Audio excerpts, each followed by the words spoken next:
Hello, everyone, and peace of Christ to all of you. Please invite your friends and let us have a good discussion today about what people think or they call him a prophet. His name is Muhammad, which is not even really his name. You know, when you say Prophet Muhammad, Prophet Muhammad, Prophet Muhammad, okay, can you show me a prophecy of a Prophet Muhammad so we can call him a prophet? So this is a very simple episode. My Skype is open, and we invite Muslims to call us. Actually, we have the guy who last time he called me.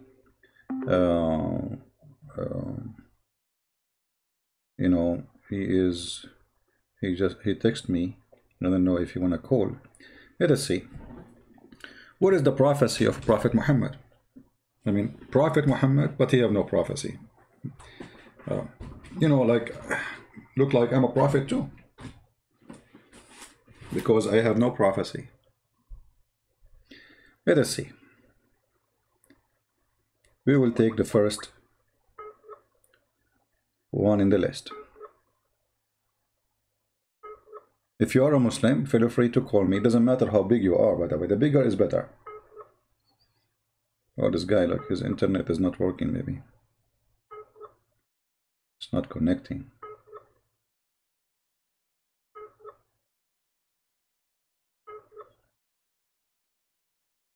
Yes, like trying to log in, but it looks like his internet is not doing good. If you are a Muslim and you ever heard that Muhammad he have a prophecy, can you please share it with us? Because it's very embarrassing that we have, hundreds of millions of people call a man prophet, but yet he have no prophecy. So where he got his title from? Is that something we can purchase from eBay? Is that something anyone can claim? Is it something, just talk is cheap? Anyone can say he's a prophet. Any Muhammadan, my Skype is open. You can contact me. You can text me first if you want, and I will call you, just to avoid many calls in the same time.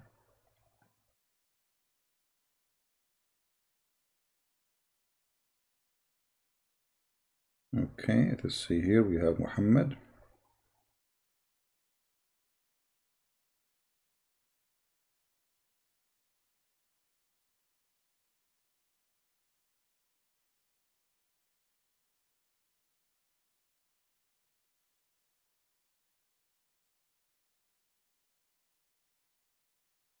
Let us tell him.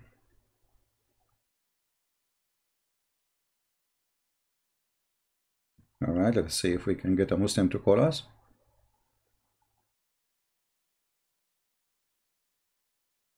Somebody saying why you don't put the money sign to donate. YouTube, they always fight me, so it's not active because of YouTube. However, if you want, you can go to Patreon and people can donate, if this is what you're asking about. It's very easy, and actually in Patreon is better, because in YouTube they take most of the donation to their pocket.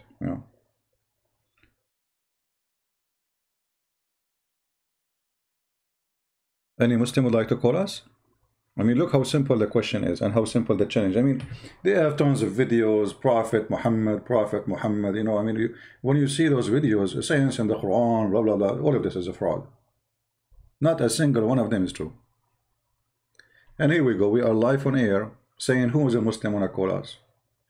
You will not find the Muslims there to do that, by the way. They were not there. I remember, once I called the Dean Show. You can find actually the in YouTube. Call us if you have a question. So I said, okay, let me call them. I called them. They did not even let me go through, because there's no live call. It's a lie. You see this guy, his name is Yusuf State. He have a cell phone in his hand. We have a call. Okay, it's a call in the cell phone. I mean, this is a TV program, and you are calling supposedly someone else. What do you mean the call in the cell phone? And then he put the phone next to his ear. Hello? Assalamu alaikum. You have a question. Okay. You are Christian. Okay, okay, but no, we hear no voice. We hear nobody talking. So they fabricate questions, and those questions are made previously before the program. They cannot take a real question from a real person. Here we are real. Who is the real Muslim? Wanna call the real Christian Prince? Anyone?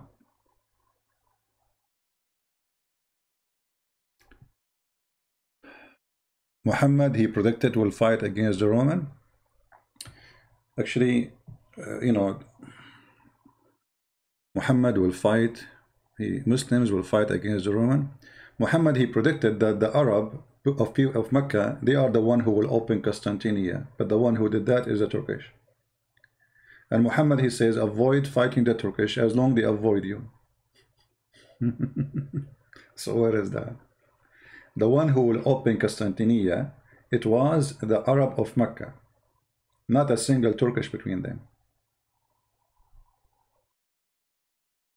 Right?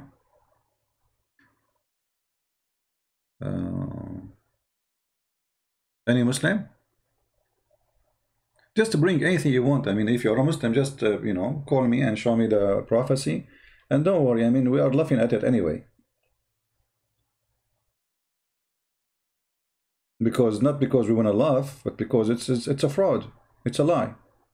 Actually, the same ones they call them prophecy is the same one prove to us that Muhammad is a fraud. Try me. Who's a Muslim want to give me? You see, I'm giving you a freedom to choose whatever you wish. Anything. Any prophecy. Name one.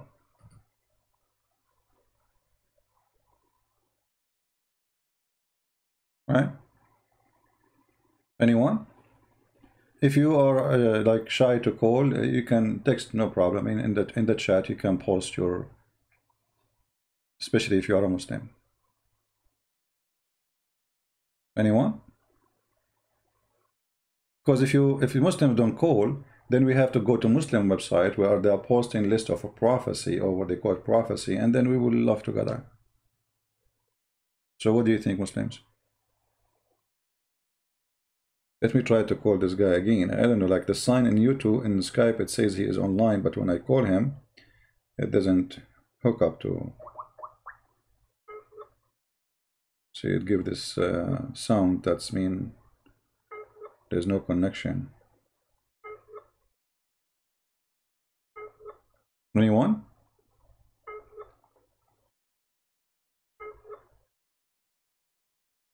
There's no way there's no Muslims are listening. You know, we just started, we have almost 700 people watching, and there's no Muslims here? That seems impossible. Right? Who is a Muslim want to tell us why you think Muhammad is a prophet? What is a prophecy? And don't worry, you know, we will have a nice conversation. We are not here to fight. We are here to discuss. If you are right, you are right. I mean, nobody can make you wrong. You know, always the truth will reveal itself. No matter what people try, you know, if somebody trying to bully someone, like they say bully, you know, a bully will not hide the truth. You can do bully. Like Mimi, when he was in the stage with David Wood, he tried to bully David Wood in order to cover the truth. But later everybody is laughing at him, you know. You cannot cover the truth by bullying, you know, by using the strategy of bully. You want to be bully, no problem. Anyone? Okay, look like there's no Muslims would like to share with us any of the prophecy of the self-proclaimed prophet. Let us go to Muslim website and see some prophecies. All right. I just search in Google. I mean, I don't know, like there's many websites, but the first one that came in my way, I found this one. The prophecies of a prophet Muhammad, proof of a prophethood series. Okay. Let us see the prophecies, as non-Muslims are not willing to call us. Let us see. The prophecy of the messenger. the prophecies of the messenger. Let me make the text more clear for you guys so you can read it better. Okay. Say between two brackets, Muhammad, I do not tell you that I have the disperstress, the treasure containing the provision of Allah, nor that I know the unseen, nor do I tell you that I am an angel. I only follow what Allah revealed to me. That's a wonderful thing. Muhammad, he just confirmed he have nothing to do with the future. He cannot tell you the unseen. He do not know what the treasure Allah he have, and he just tell you what Allah told him. So how come in the Quran it says that Jesus, he tell you the unseen? You know, remember the Muslims, they say that Muhammad is the greatest prophet. So how he is not the greatest prophet, but he is not given to tell you the unseen? Jesus can tell you what you hide in your houses. Jesus can tell you what you are thinking about. And we're talking about Quran, we're not talking about the Bible now. Jesus can resurrect people from death. Jesus can give eyes to the blind. So when Muhammad, he makes such a confession, is showing that he is disabled, because they were asking him questions and he have no idea what to say. So look at this madness. The article is supposedly to prove to us that Muhammad is special. You see, the prophecies of Prophet Muhammad. And then less than a minute after, it says that the Prophet Muhammad, he don't know anything. I only follow what is revealed to me. And then what the Muslims, they do, they don't show us a Quran, because what is revealed to Muhammad is Quran. So they try to say to us the prophecy of Muhammad is in the hadith, but this will be against the Quran, because you just said Quran saying I only follow what is revealed to me. So what is revealed from what? From Allah. How Allah spoke to Muhammad? By Quran, unless you Muslims agree that Quran and hadith is the same. And that will change the game so we can play more. Do we have any Muslim have a comment about what we just said? It's like, you know, Muhammad here is signing disclaimer, says, you know, don't ask me questions. I am an ignorant person. I have no idea what I'm talking about. I know nothing. This is what this verse is about. And the funny, this verse is mentioned in the chapter of the animals, Al-An'am. Isn't it that funny? Al-An'am. The animals, this is what animals they can say to us. I know nothing. I eat only grass. Don't ask me. I know nothing about God. This is what the verse is saying. I know nothing about his treasure. I know nothing about him. I know only what he tell me. Okay, what is the proof now that he tell you anything if you know nothing? And then you ask the Muslims, Muhammad received revelation from who? Receive from Allah. Did he see Allah? No. Did he speak to Allah? No. So he received revelation from who? There's a guy, he appeared to him in the cave, he squeezed him 3 times. Okay. Maybe the guy is, you know, strange, crazy guy. I mean, why even he want to squeeze him 3 times? And after he squeezed him, what happened? Did Muhammad change? And why he squeezed him 3 times? To the point he cannot breathe. And then Muhammad, he says to him, I cannot read, and the guy keeps squeezing him. What does that mean? I mean, are you stupid? The guy, he just told you, I do not know how to read. You keep saying to him, read. And read what? Did you give him a paper? Because in Arabic, when you say qara, iqra, you know, this is an Aramaic word. You know, from qarra wa ra'a. Qarra is saying things by the lips. Ra'a is seeing something by the eyes. So your lips say what you saw by your eyes, reading.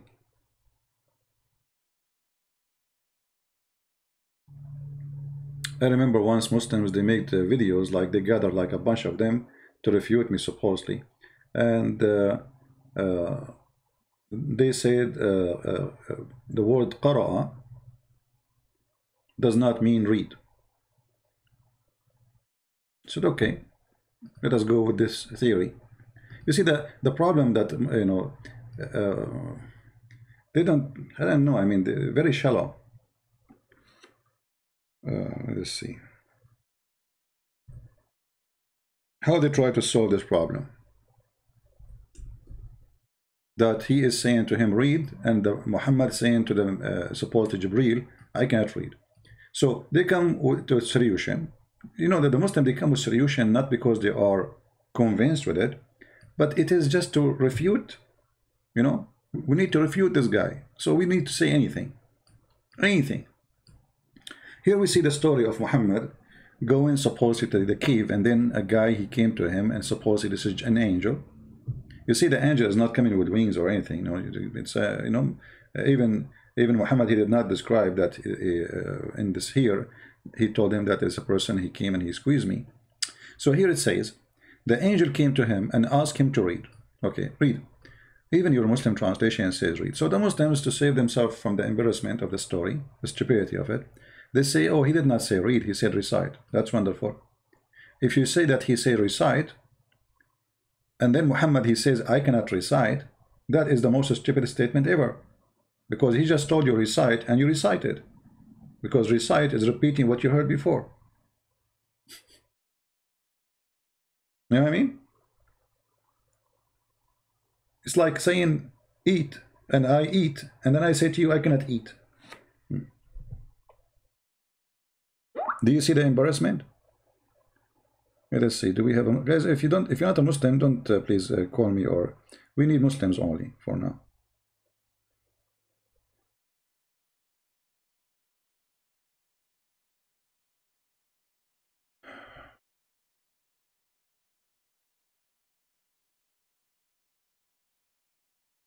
If you are not a Muslim, don't call me. Not now. Tomorrow we take calls from Christians in the other account. By the way, tomorrow we will be in the Quality of Life account. So if you want to join us, there's a link down in the info. It says live on Quality of Life Sunday, and there is a link you can click and you can subscribe, so you will be notified when we go live on air. And there the topics always have nothing to do with Muhammad and his stories. So, you know, a Christian prince, he recited, recite, that's mean Muhammad is a fraud. Because when you say to a person recite, that's mean he already knew what he will repeat. Recite is you saying something from your memory. And it's very silly, actually. Let us say, okay, I will give you a solution. Maybe he says, repeat after me. Okay, how you say to him, I cannot repeat? You just did. He just said to you one word, اقرأ. If it's mean recite, you say to him, I cannot recite, you just did. So the story from the beginning is very silly, very stupid. It's not even good for a 6-year-old kid. It's not convincing. And you know, these I mean, like, there's kids are amazing. And I remember once I was talking to a little girl. So, you know, I was speaking to her in her age. She's like 5 years old. I said, do you see this broom? This is the one they fly with it. She said, you think I'm stupid? This is only in the cartoon.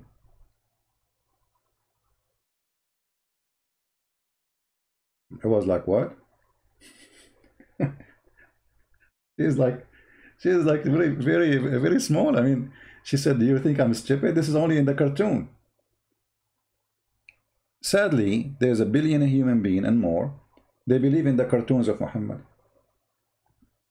This is cartoon. This can happen only in the cartoon. A prophet of God, you know, he should not tell a story which is embarrassing.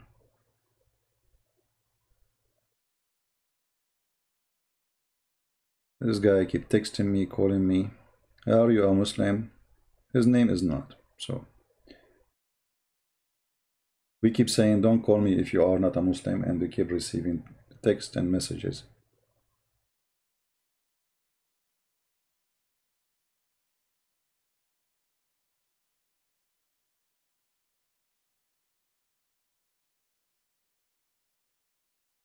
Any Muslim have anything to say?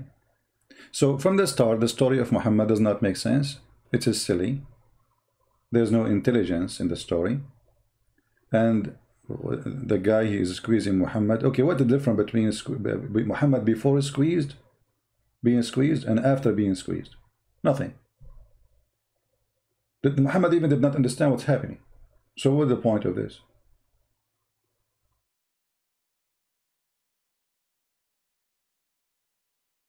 And what make it more funny, the angel, when he said to him, read, this is the word of Allah.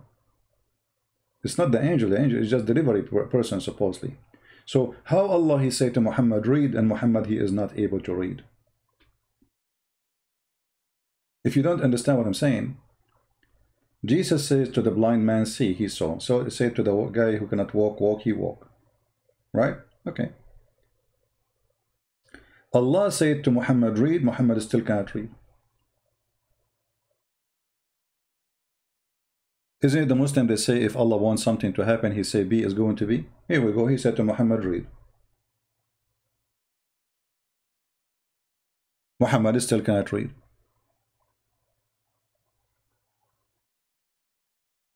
Like once I wanted to be a prophet like Muhammad.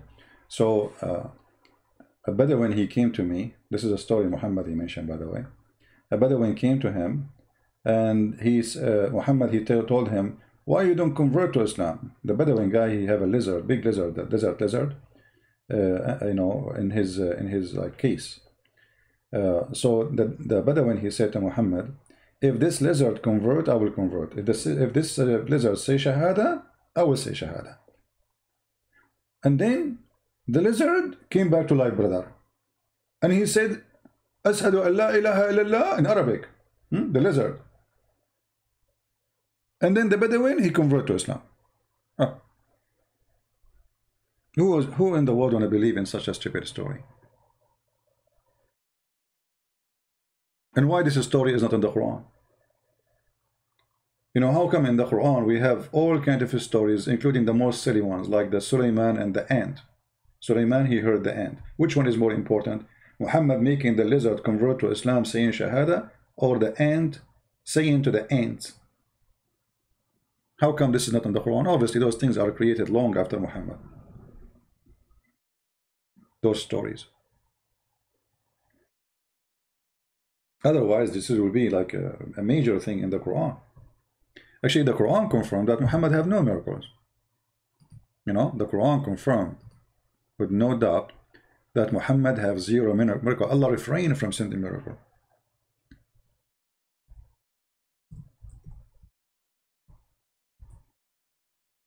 If we go in the Quran, it says, nothing refrain us from sending miracle in chapter 17, verse number 59. As you see, Allah, he confirmed, supposedly, Aka Muhammad, because they keep asking him, where is the miracles? Where is you have miracles? All prophets have miracles. Where is yours? So he said, and we refrain from sending signs only because the men of former generations treated them as false, which is stupid to say, because the Jews believe in all prophets of the Jews, and the Christian believe in both the Jewish prophets and the Messiah and the disciples of the Messiah, because they did miracle too. So it's a false, stupid excuse for those generations. They believe in the miracles, and Muhammad is showing a clear sign that he have no miracles, for he is a fraud. Do we have any Muslim who tell us a prophecy of the Prophet? Until now we are, you know, waiting. Anyone? Guys, invite your friends. We have only less than 900 yet. That means you are not inviting your friends. At the end of the program, we will give you a flying carpet which can carry the kingdom of Sulaiman. The whole kingdom of Sulaiman in a flying carpet? Don't you think this is too much exaggeration, Muhammad? All 600,000 chairs. And then all his animals. And all his war equipment. And all the food, the kitchens, the cooks. The whole kingdom is flying. This is like, this is not even in the cartoon of Alibaba. By the way, to be honest with you, my grandfather, he used to have a flying carpet like this. My father, he got, because, you know, when my grandfather, he died, they divide the flying carpet between his kids. And he have like 200 kids, you know. So my father, he got a small portion of it. I used to take it when my dad is asleep, and I fly, like I go to Japan, you know, in the morning, and then I go to Starbucks in Honolulu. No passport, not, it's a true story. I mean, who need witnesses? Brother, do you take a camera selfie? Brother? Prophet Muhammad, do you have a selfie at that time? I am the same. Hello? How come you believe in his stories? Hmm? Where is any evidence about this guy to be a prophet? Who wanna help us?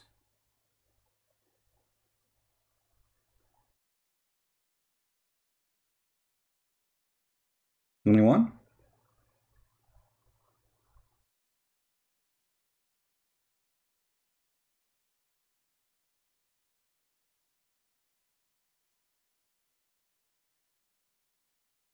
Any Muhammadan? Is allowed for Muhammadan to reject fatwa? Well, Muhammadan, they can reject anything. Anything is embarrassing, they reject it. This is the game. It's a game, you know. When you go like, oh, this is embarrassing. So what I would do? I say I reject it. Even inside you, you know it's true, you know. So where is the prophecy of the prophet? Okay, let's go back to the article. As long there is no Muslims are willing to show us prophecy of the prophet who have no prophecy. Okay.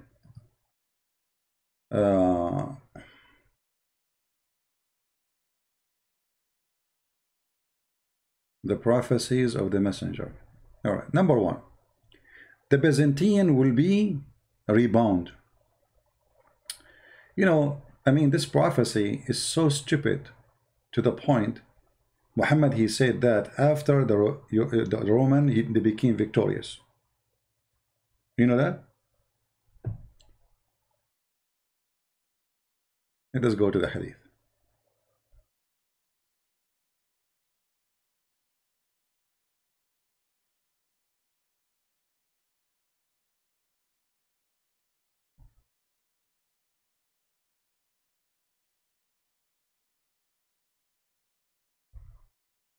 Let us see if we can.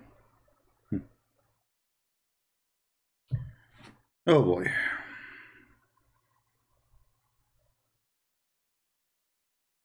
Look at this prophecy, guys. I mean, have you ever heard of a stupid prophecy like this?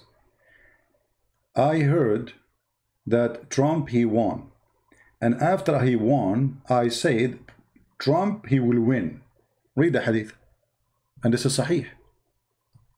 Abu Sa'id narrated, on the day of Badr, the Roman had victory over the Persian. So the believers were pleased with that. Then the following was revealed. Alif Lam Mim, the Roman being defeated, and then they will be victorious. Look at this madness. Oh boy. If we ask Zakir Naik, you know, about this situation, I'm sure Zakir Naik, he have a solutions for that. Very nice solution, you know.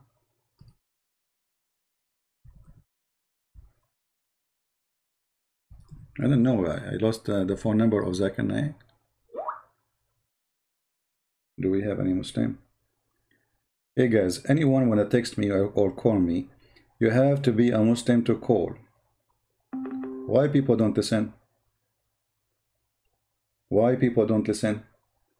Muslims only.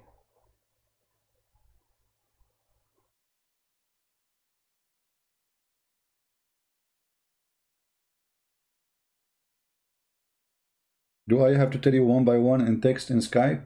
Only Muslims can call? So, if we call Zakir Naik and we ask him about the prophecy of Prophet Muhammad, for sure, Zakir Naik, he is all knowledgeable, you know. I'm calling his cell phone.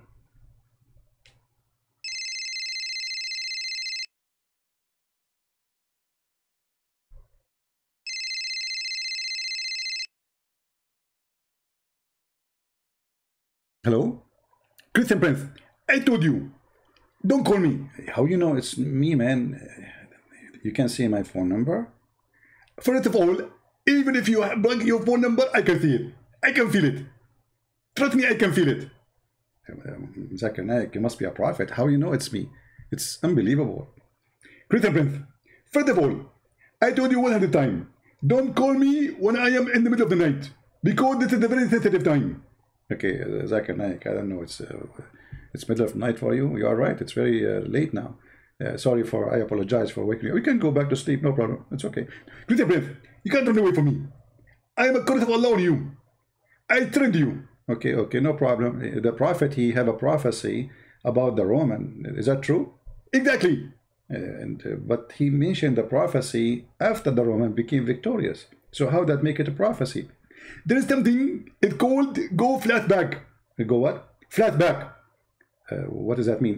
If you watch a movie, you will see in the movie they start from the end, and then they go to the front. Ah, like they start from the end of the movie. They show you like a scene. Exactly. And you are ignorant. So here, Allah, he go in the beginning, you know, in the end, and then he go back. Ah, okay. So the prophet, he was given a prophecy about the Roman will win after they won because he was using cinema tactique on Hollywood. Now you are getting smarter, and now I respect you. Finally, you are thinking and you are using your brain. But hold on.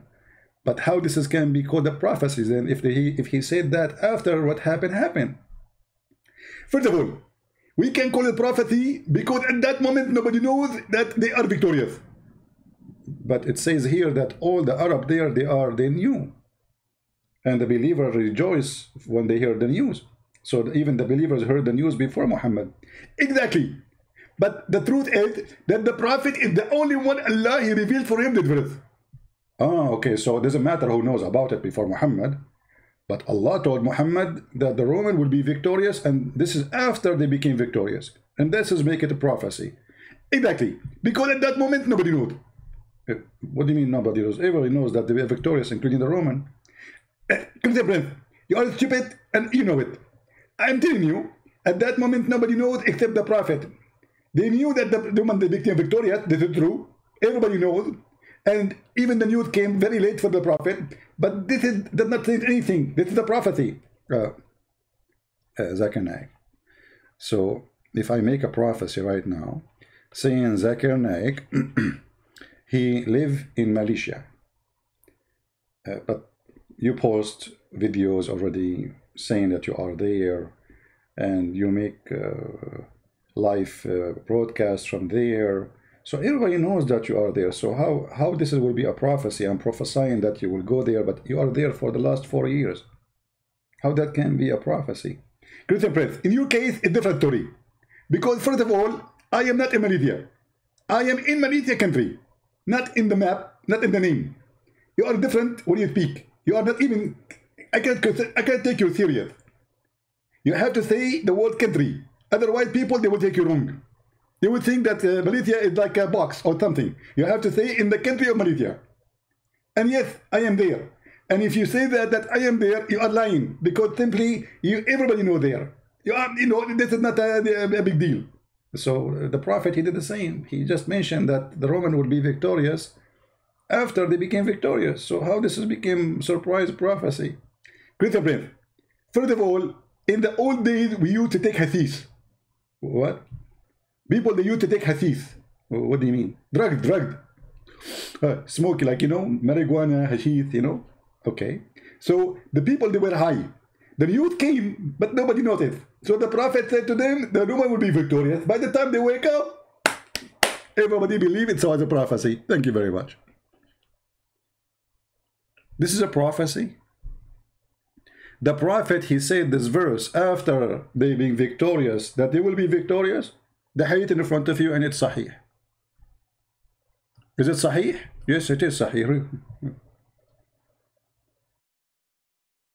So when I say to you, everything they come with is a fraud, I am not joking. Secondly, even in Arabic, it says fi bid'i sinin. The Roman will be victorious in fi bid'i sinin. So let us say that, because some, like they say, the time when he said that, and the word bid'a, it's going to happen between 3 to 9. But based on studies, if that happened in certain time, forgetting about this hadith, Muhammad, he said that, and it take more than 12 to 13 years before the victory happened, if the other report is true. But as you see, the hadith is authentic, so we cannot even, argue about it.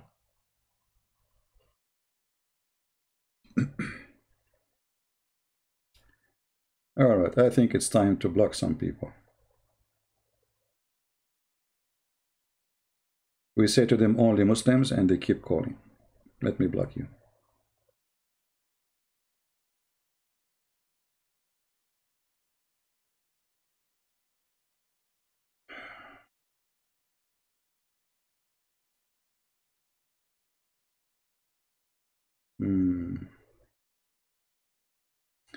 Okay, somebody, he says he is a Christian and the Muslims ask him questions about Christian. We will take a break with this person and we will see what he wants.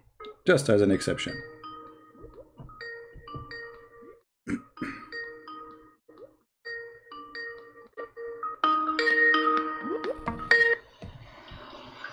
Hello?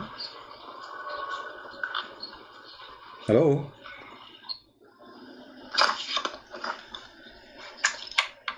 Are you there? Are you there? Hello? Yes. You are live on air. I'm sorry if I bother you. No problem. You see, but we are taking calls from Muslims only, but I will take as an exception because you sound like you are desperate for some answer. No. I didn't notice if you said only Muslim tonight, but you said a Christian can call tomorrow, so I call. Can I call you tomorrow if I can? No. I will call you tomorrow. No problem. No, but tomorrow we will be in the other channel and there we don't speak about Islam. Go ahead. What do you want to say to me? So you are a Christian?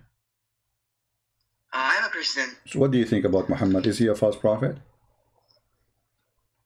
Of course. Okay. So what the questions the Muslims ask you? Give me the most important because we don't want to waste time, please.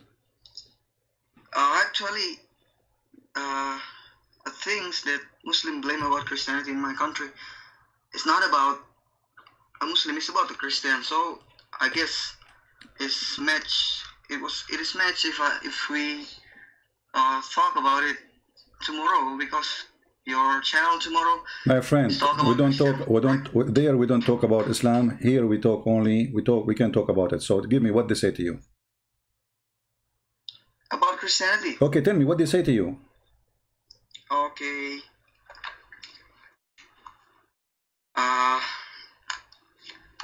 There's a few things. Wait, give me time. All right.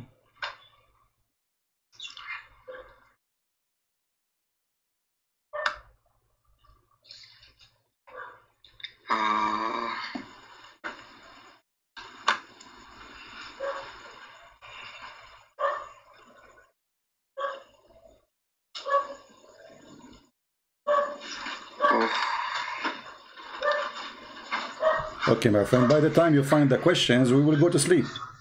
Take care. I mean, what is this?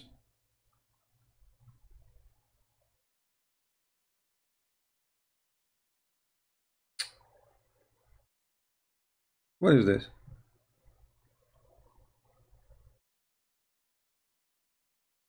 Like, if you see the text he's sending me, like Muslims asking questions like, please.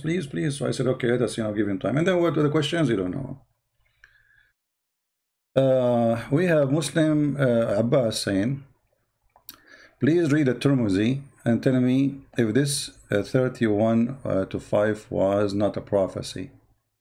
What 31:5 not a prophecy? Abbas, we are reading a Tirmidhi, and in front of us we have a Tirmidhi. This is a Tirmidhi in front of your eyes, isn't it?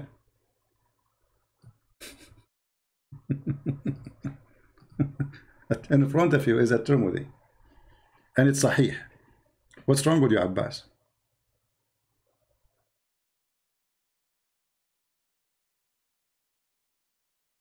Secondly, if I say those Roman and the Persian, they have a 300 years war.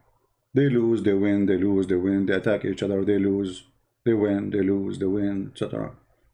So if I say they lose now, they will win later, well, this is not a prophecy, this is stupid actually. Because they lose many times and they win many times.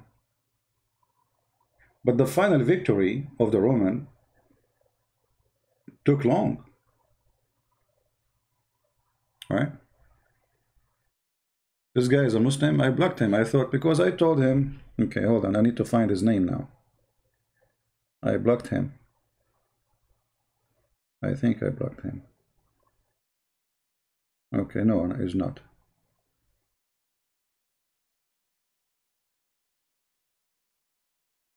Oh, okay. Saying the following verse was not revealed. Oh, okay. Okay, let us see. Let us call him. And he says, I'm lying.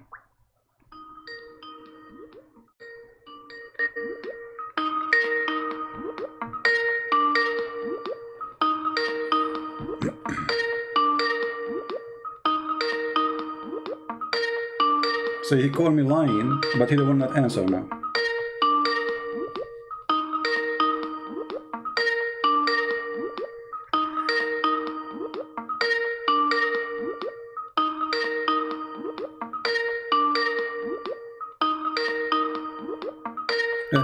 He will not answer. So they call me liar, but they don't want to confront me. You see? They call me liar. They say, it doesn't say, and then the verse was revealed. It's in front of you. Read it. Then the following was revealed. I mean, imagine he is texting me and Abbas in the chat too. Potatoes. They are saying, it doesn't say that then the following verse was, it says in the front of you. This is your Islamic translation. And as long as you are saying to me, read the Tirmidhi, well, this is the Tirmidhi. Isn't it? This is a Tirmidhi and this is Sahih. Do you see it? So this is how the prophecy became fulfilled. It's a stupid statement. Muhammad, he made the prophecy after things happen. And this is the prophecy being fulfilled. What we can do.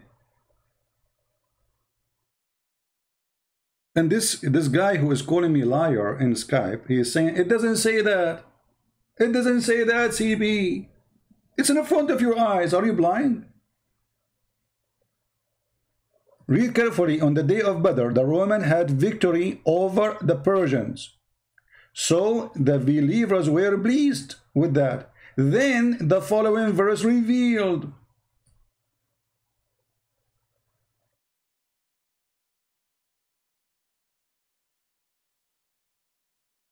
And the funny, they say to me, read the Tirmidhi. This is the Tirmidhi.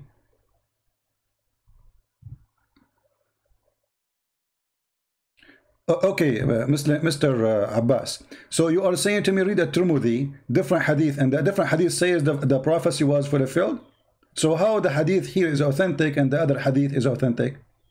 Which one is authentic? If you say both, well, that's mean Islam is stupid. What do you say?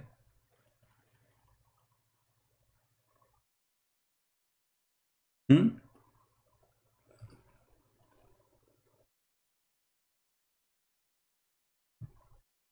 Do you want to call Abbas and read the Tirmidhi for us so we can laugh together? And you can read the Tirmidhi, the one you want. And I am not responsible for how many people will laugh at you. What do you say?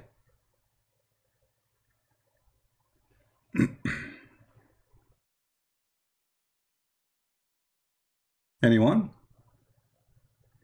You know, the signs of corruption is so clear. As long as you accept the book of Tirmidhi, and we are reading for you from the book of Tirmidhi, and it says here Sahih. But this is a problem for you. So what do you do now? You want to jump like a monkey. Oh, read the other one. So what the other one will do? What exactly the other one will do? You Muslims have hadith up to the request. It's like a menu. Either your prophet said that or he did not. If he said that, this is stupid. If this is what happened, this is stupid. And yes, it says this is what happened.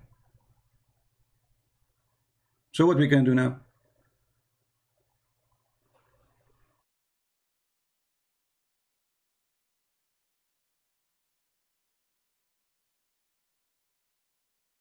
Anyone? So as you see, their prophecy Abbas, can you post for us the hadith, the one you want us to read? Post it as it is. I will put it in the screen.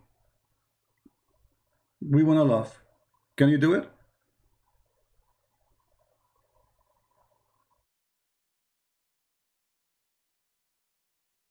Abbas only count hadith which is not against Quran.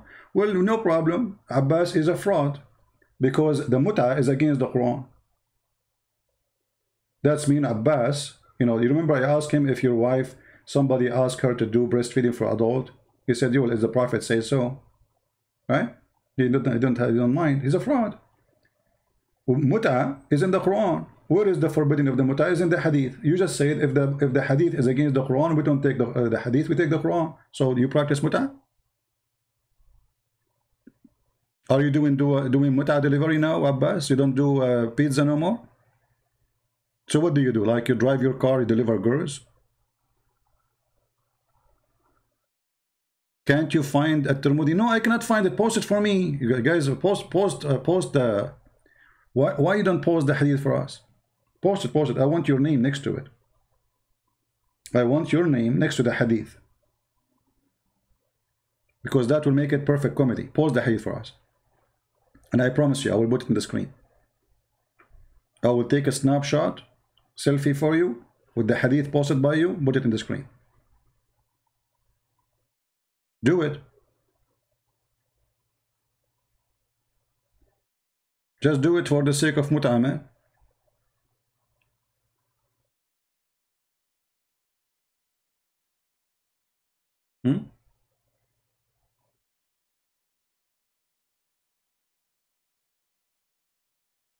Consider yourself doing mut'ah. Pause the text. What you will lose. So you look at this. They challenge me to put something in the screen, and they themselves, they will not post it. Are you searching for it? You can call a friend. And don't worry, Mimi Hijab is not here, so he will not edit the video. Unless later he watch it, he will edit it. And he will say you will be refuted, like what happened to Yasser Qadi. So as you see, what they claim it's a prophecy is stupid. What is the prophecy of the... Let me show you a prophecy of Muhammad. Serious prophecy. Hold on.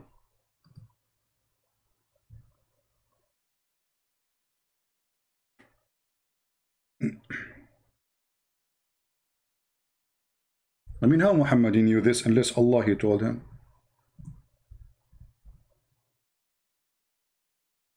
Look at this.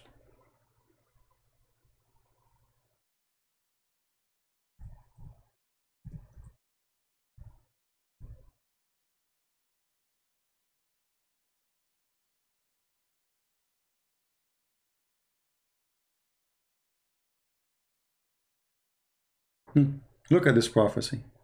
How Muhammad knew? This is science, brother.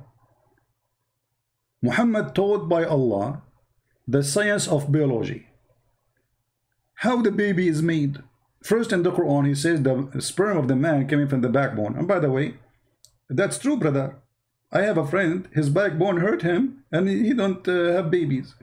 I'm just joking. The Messenger of Allah said, the man water is thick and white, and the women water is thin and yellow. So Muhammad, he think that women have yellow liquid in their private part when they have sexual intercourse. He think this is the sperm of the man. And whichever of them comes first, that child will resemble it. Why Muslims don't make a article about this amazing prophecy? And now, by the way, like thanks to the Prophet, I can get married, because I was afraid if I get married, and then what if my son look like me? That's disgusting. But now I know the trick. I will make my wife have orgasm first, and then the baby will look like her. Hello. Finally, I can do it. Before I was worried. My son will shoot me. He grew up, he says, look at me, I look like you. I say, son, it's not my fault. He said, why no, they will look like me. He said, if you follow the Prophet's step, I will not look like you. So now, if you are an ugly person, you are not good looking, maybe your wife, she is good looking, or vice versa, you know what to do, my brother. Brother, this is the biology of the Prophet. How the Prophet he knew this? Hmm? There is no way Muhammad is not a prophet. This is proven to be correct, scientifically correct. It's the water of the woman in her private part, which is yellow. And why it's yellow, my friend? She is infection or what? Why? What is that? You see, for me, I was reading all was yellow, and then they told me, I'm not really, I don't know about this stuff. Like, yes, it's true, I have like 10 degrees in biology, brother, like Muhammad, you know, but I did not go to university and study that. So they told me that women who have such a thing, yellow, it's mean they have infection. So Muhammad, he think that women who have water in their vagina when they have intercourse, that is what caused the baby to look like. And he is talking about washing it. This is outside. This is not inside the body. This will decide how the baby look like. Don't you think this is too much? What happened to Abbas? Where is the Hadith Abbas? You could not find it, Abbas?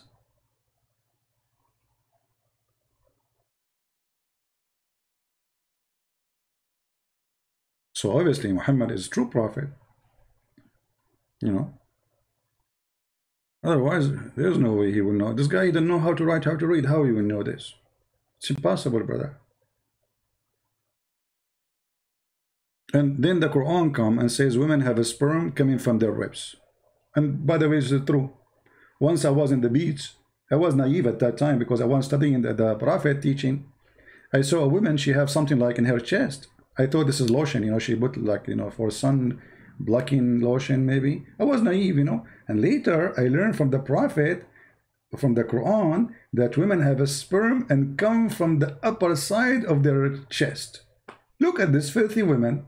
She have a sperm, she have like, you know, those are not the breast, by the way. Those are breast testicles, according to Muhammad. Women don't have breasts. Those are testicles. They are big, by the way. Alhamdulillah. If we go to the Quran, just to show you how Muhammad is a prophet, it's clear. It's clear like the sunlight, you know.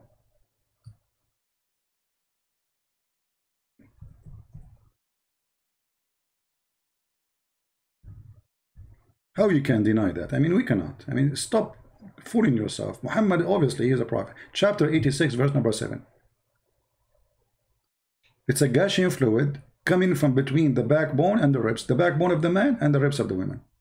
How Muhammad knew this? That's amazing. And thank God I am still single. You go to the bedroom, you know, and your wife, she take off her bra. Instead of seeing breast, you see testicles. That's scary. And they are big. Like, what? Get ready. I don't know how good you are in jumping. If you are in the first floor, it will be fine. But if you are in that 20th floor at that moment, this is why I advise you before, you know, in the wedding night, don't take high floor. What if she have a breast testicles, as you see in the Quran? What you will do? And you want to jump? You send me the hadith in Skype? No, Skype. No, my Skype is not connected to my system here. I have only the sound. Post it there. Post it there.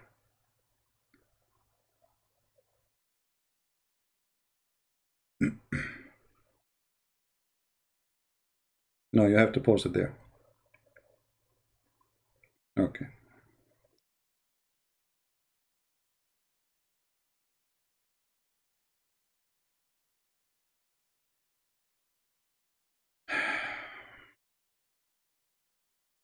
Alif Lam Mim, the Roman have been defeated in the nearest land.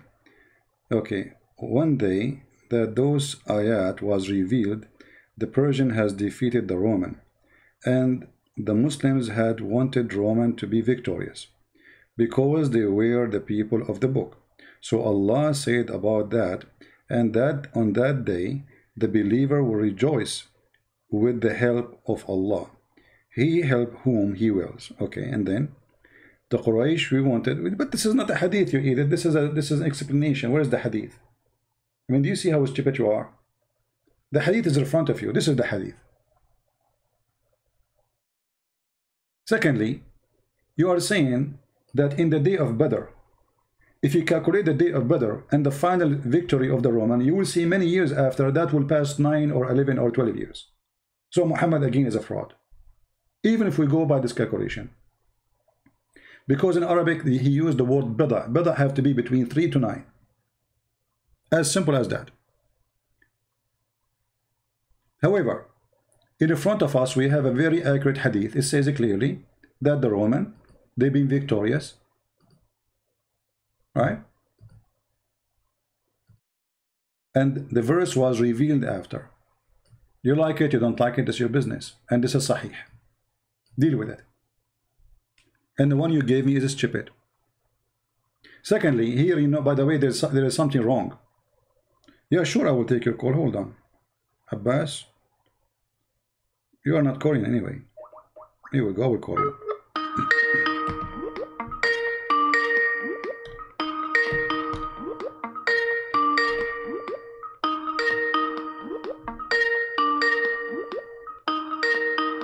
Answer, Abbas.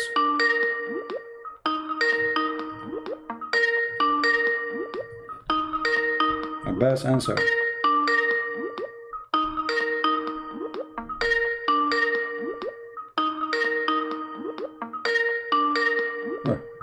Are you going to answer or what? Okay, hold on, let me mute.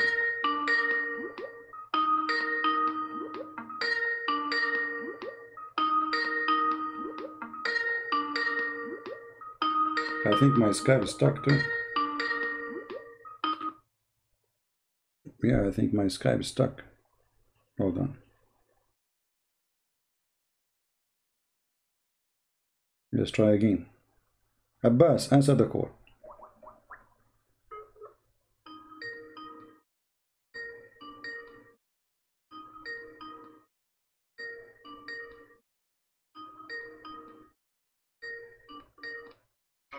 Yes, Abbas, go ahead. What do you want to say to us? Yeah, I'm calling you from the other. Can you take my call? Because on this one, I don't have headphones. I'm calling from the other number. Can you take my call, please? You are not calling me other number. What number? What is the name there? What is the name there? How I know it's you? Is that you, Susu? You call yourself Susu? Who is this Susu? Hot Susu. Abbas is the hot Susu? What is that? Alicia. Abbas is Alicia now. Amazing.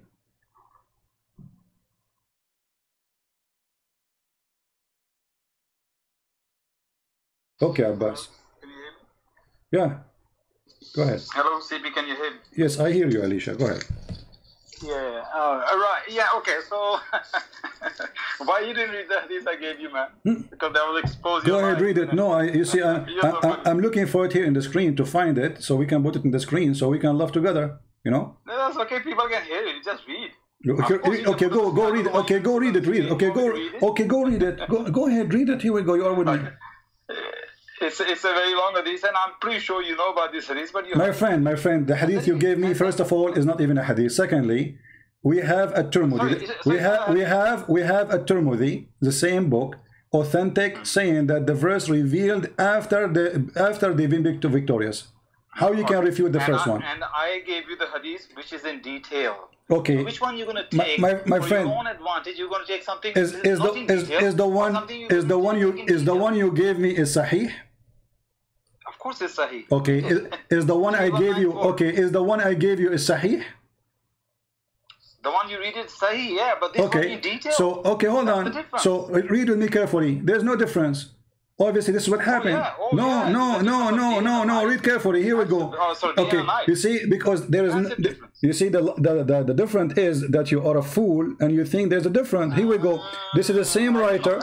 Sure. This is the same writer saying read carefully, that in the day of Badr, the Roman had victory over the Persian. Yeah. Does it say that? Yeah. Does it say that? Okay. Abbas, does it say in the day of Badr, the Roman had I victory? can't see your screen. I can't see your screen. Doesn't matter. We show you the hadith already. Come on. One second. So I'm not on YouTube right now. Okay. Okay. One Okay. minute, 1 minute. Because I'm using this is my iPad. I'm calling you from No the problem. phone I'm using All right. for looking up for the hadith. All right. So that's why. 1 second. Just 1 second. Wonderful. No problem. I think I'm gonna mute. Okay, screen. Just 1 second. Can you hear me? Yeah. But, So now? how I'm gonna mute YouTube right now. Okay. Yeah. That's Okay. right. I read the hadith what you All just right. gave. So when this happened, Yeah, so- my friend Abbas, let us speak as adults. Stop asking me questions. When this happened, no. When the verse was revealed, here is so clear. When this verse was revealed, please read for me. Finish your whatever you want to say, then I'm going to speak, and don't interrupt me. No, we are having a conversation. When this No, we are verse, not. when We're not that having- when you're that just- verse was revealed, read for me, please. But according to this hadith, Yes. oh, I see. You already made your point. So now, can I make my point? Okay, hold on. You see, Why are you so afraid, man? who is talking about making my point and making your point? Does the hadith says that the verse revealed after they have victory? Yes or no? Make your point. Then I'll make my point. Don't ask me What questions. make my point? I repeat the question 1,000 times. Yes or no? Yeah. Okay, when you finish, then I'll tell you everything. Yes or no? Why are you afraid, man? Okay, yes or no? Because there's nothing to debate about. Does it say in the day of Badr the Roman were victorious? Okay, now I'm going to explain what I'm trying to say here. I'm Okay, sure go you're on. not going to let me speak, isn't it? Oh, go, Abdul, go. Alhamdulillah. Alhamdulillah. Allah says in the Quran, وَقُلْ جَعَ الْحَقِّ وَزَحَقَّ الْبَاطِلِ إِنَّ الْبَاطِلَ كَانَ ظَهُوقًا. I like your Arabic. You remind me of my Armenian friend who speaks a little Arabic. Okay. Okay, alhamdulillah. But you understand what I said here, yeah? No, I don't understand what you are saying. People who don't know Arabic. No, I don't understand what you're saying. Because the verse you quote for me is about Muhammad being a fraud. Why are you so afraid of the Quran? Say the truth has arrived and falsehood perish. For vice nature Okay, hold on. is bound to perish. Alhamdulillah. The verse you just said, the verse you said, how the truth was revealed. Can you tell me? What do you mean? How the truth was? You mean how the revelation started? No. The verse you quote for me, the verse you just quote for me in Arabic, which you do not know how to read. So, Okay. how this verse was revealed? How? You mean Asbabul Nuzul you're talking about? You tell me how this verse was revealed. I don't know the Asbab al-Nuzul, but it's a fact. By killing people. So now if we have a debate and I have a gun, I shoot you, that will make me a person who have the truth on my side. This is what you are saying to me. Oh, okay. Educate me. When was it revealed? No, you're making the point. Let's see. I am making a point. I am making a point. You're just giving me a gibberish. I am making a point. What verse we are reading from? Just to be sure. What the number? Chapter 2 was 111, I believe. Okay, chapter 2, verse 111. Yeah. Are you running away from this Tirmidhi hadith? No, we are going to laugh at all of them. We are here. Okay, We are remind here. me, I'm going to come back to refute you. 111. You said 111, right? Can't. Chapter 2 was 111, I believe. That's All what right. it is. Okay. Read I it. believe, and I'm pretty sure, yes, that's what it is. The verse says here, they say that the one who will enter heaven, either Jew or Christians. Where is that? No, that's sorry. This is, I think it's chapter 4. Verse Let us use this one. Listen. Let us use this one so we can laugh together. The Christians. Hold on. Just to show you how stupid your prophet is. You just quote for me a verse. You do not know the number. So by mistake, you quote for me a verse will destroy you and destroy your prophet. It says, they say that the one who will enter heaven, the Jews or the Christians, say, bring your proof if you are truthful. Is it the Quran says the Christian and Jews will go to heaven? Some of them, not all. No, it doesn't say some. Does it say all? It says all. Yes, it says all. Let us go to the verse. Yeah, you know, here we go. Yasser Kadri is trying to learn Arabic. Okay, let us see. Surah Al-Bayyinah is... Okay, hold on. Read for me. They're going to be in a hellfire. Read for me. Does it say all or no?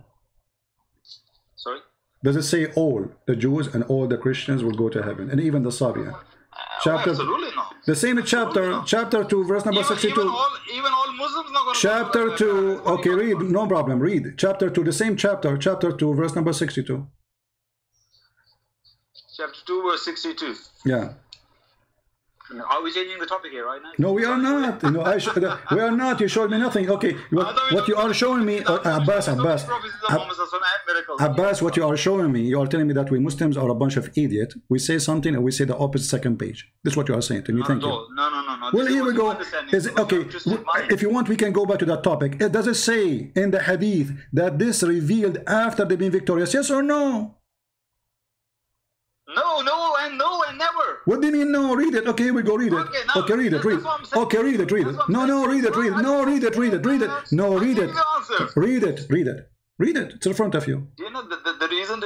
In which day, Abbas, in which day, let's make it simple. In which day the Romans were victorious? Okay. In which day? May I allow to speak? What's wrong with you? We are talking. No? You see, you quote for me the other verse. We go there. You are saying, "Are you change topic?" We go back here. You want me to speak? No, but you're not letting me. I'm asking you, in which day, in this hadith, do you agree with this hadith? Yes or no? First, do you agree with it? Yes or no? Yes or no again. Do you agree? Because we don't wanna make it. You're trying to confuse yourself only. Either you say you agree with it. We want to know your point, where you stand. Do you agree with this hadith? Yes or no? Oh, not with your understanding. I understand the hadith. I'm asking you, not my understanding, your understanding. Do you accept this hadith? Yes or no? I accept hadith with the context, of course. This is not a problem. This is not a question. Do you accept this hadith as it is? Yes or no? This hadith is not in full context. That's what I'm telling you. My friend, the full contact or short contact, does it say on the day of Badr the Roman had victory over the Persian, so the believer were pleased with that, and then the following verse was revealed? Does it say that or not? Okay. Again, yes or no? Am I allowed to say anything? What do you mean you want to say anything? What do you mean you say? Does it say that or no? Okay. Does it say in English, Abdul, you speak English very well, better than me. Then the following verse was revealed. Does it say? That's not a compliment. Does it say then? Does it say then? What? Does it say then the following? Yeah. Again, yes or no? Was revealed. Does it say, okay, I don't want to waste my time with kids. You're a kid. No. Just get. No, get up. No. You're just a kid. You're wasting my time. It says that in the front of you. We'll debate about what. So what the way to get away from this garbage is to say, I will show you other hadith have more details. What details? Here we go. It says in the day of Badr, the Roman were victorious.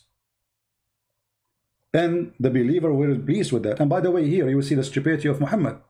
Muhammad in the beginning, he was a hypocrite man as usual, all the way to the end. But in the beginning, he was trying to say himself that he is close to the Christian. Actually, in that moment, Muhammad, he was claiming to be Nasara. Otherwise, what he have to do with the Christian being victorious? Isn't it the Roman is the same one? Muhammad sent letter for them, convert to Islam or I will kill you. Why he is pleased that they are victorious? If they are kuffar anyway. What he have to do with the Christian to be pleased if they are victorious or not? But because at that moment, Muhammad, he claimed to be Nasara. He married from Khadija, I remember before. And in order to marry Khadija, you have to marry in a Nasara church. The Nasara will not allow you to marry their daughter unless you are marrying in a church. Church of the Nasara, like Jehovah's Witnesses cult. So Muhammad, there's no question, he was claiming to be Nasara. And now, when they start making fun of him, the Christians, they are defeated. What do you say? Muhammad, he responded that Allah told him that they are defeated, will be victorious. When? In the day of Badr, when the news came that they are victorious already. And the story in front of you. And then you want to say to me, there's more details. More details, what do you want more? It says here, it's giving us the date. It's giving us which day. It's giving us when it was revealed. It was after they rejoice, not before. After the believer rejoice. Why the believer rejoice? Because they had victory.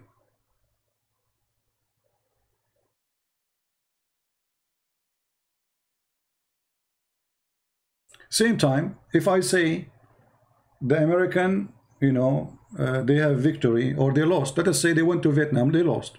and they will have victory. Well, they have victory. I mean, this is a great, powerful army. They lose, they win. You know, war is long, especially if you are fighting long war with the same nation. Today, this is a battle. This is not a war. Actually, they won, because the final victory of the Roman was way long after.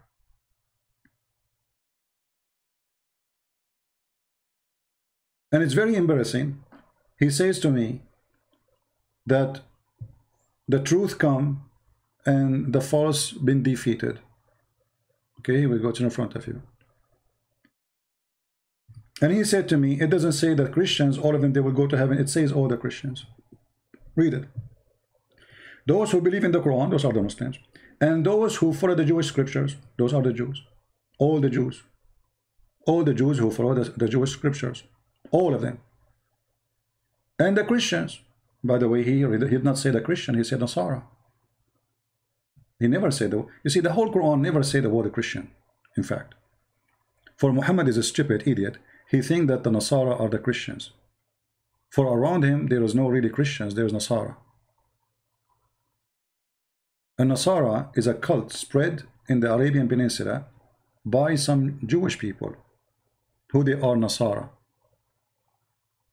Those Nasara, they run away, you know, the Christian, they reject them. The real Christian, they reject them. So they escape where there is no Christians have authority. And Arabia was not under the control of the Roman.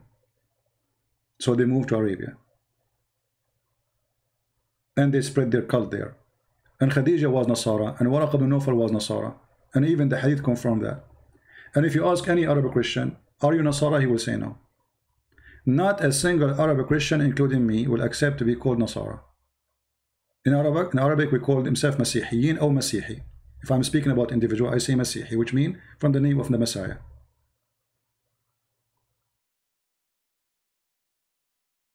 All those, and Muhammad, because he is big hypocrite too, in front of the Sabian, he's a Sabian, so he promised the Sabian to go to heaven, but the Sabian, they worship stars.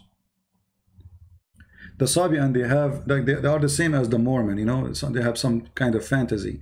So they believe that there's gods, not God, gods, and those gods are angels, and they have ranks. There's angels who can create, there's angels who can build, there's angels who can redeem, there's angels who can maintain, there's angels who do maintenance, you know, they have a lot of things. And Muhammad, he copied a lot of stories from them, from the Sabian, including even the ablution he was doing. This is Sabian ablution. If you go and search for the Sabian ablution in YouTube, you will find the videos, the Sabian, which is a very old religion, doing ablution. You will see it's exactly as Muslims do the ablution today. Actually, even the Hadith confirmed that Arab, they believe Muhammad was a Sabian.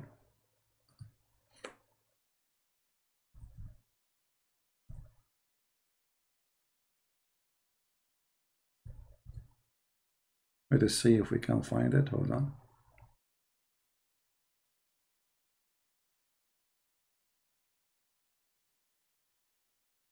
Here we go. You will find that when Muhammad and his gang, they were traveling, they found a woman, she have water, they want water. So they say to her, where we can find water? She replied, I was there, which means pointing her finger to the place. And there was this hour yesterday, and my people are behind me. They requested her to accompany them. She asked, where? They said, to Allah Messenger. She said, do you mean the one is called Sabi? What they call him? Sabi. The Muslim, they say Sabi is someone who changes religion. That's a lie. Sabian is a very old religion. They call you Sabi if you join them. Secondly, if he changes religion, well, that's mean he changes religion to be a Sabi. Otherwise, why do you want to call him Sabi? Why didn't call him Nasara? You know what I mean? There's many religions. Why they call him Sabi? Those are the Sabian. And the Arabic make it even more clear. You know, it says it clearly. Is that the Sabian you're talking about? They said yes. And between two brackets, they say with the new religion. That's a false. It's not there. You see, that's why they put it between two brackets. They replied. They didn't say no. They said yes. The same person. He's a Sabian. So Muhammad the hypocrite, in the beginning, he was promising everybody to go to heaven, hoping that they will join him and they will accept him as a prophet. Like Obama. Obama in front of the Jews, he's a Jew. He wear their hat. He kissed the he shake his head in front of the temple wall. In front of the Muslims, he is a Muslim. In front of the Christian, he hold the Bible and he go to the church, African church, and he sing with them, glorifying God. In front of the atheist, he make fun of the Bible. That is Muhammad. And even the Muslims, they confirm that Muhammad is a fraud. He do politics. They ask Abbas, why Muhammad had many wives? They say to spread Islam. That is politics. That means a fraud. He used women for the sake of his agenda. That's not from God.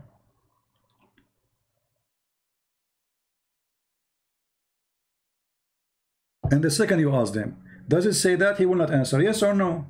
I mean, why we need, you see this, when they try to explain a very simple answer, that means there is something wrong. Why you cannot say yes or no? Say yes, yeah, no.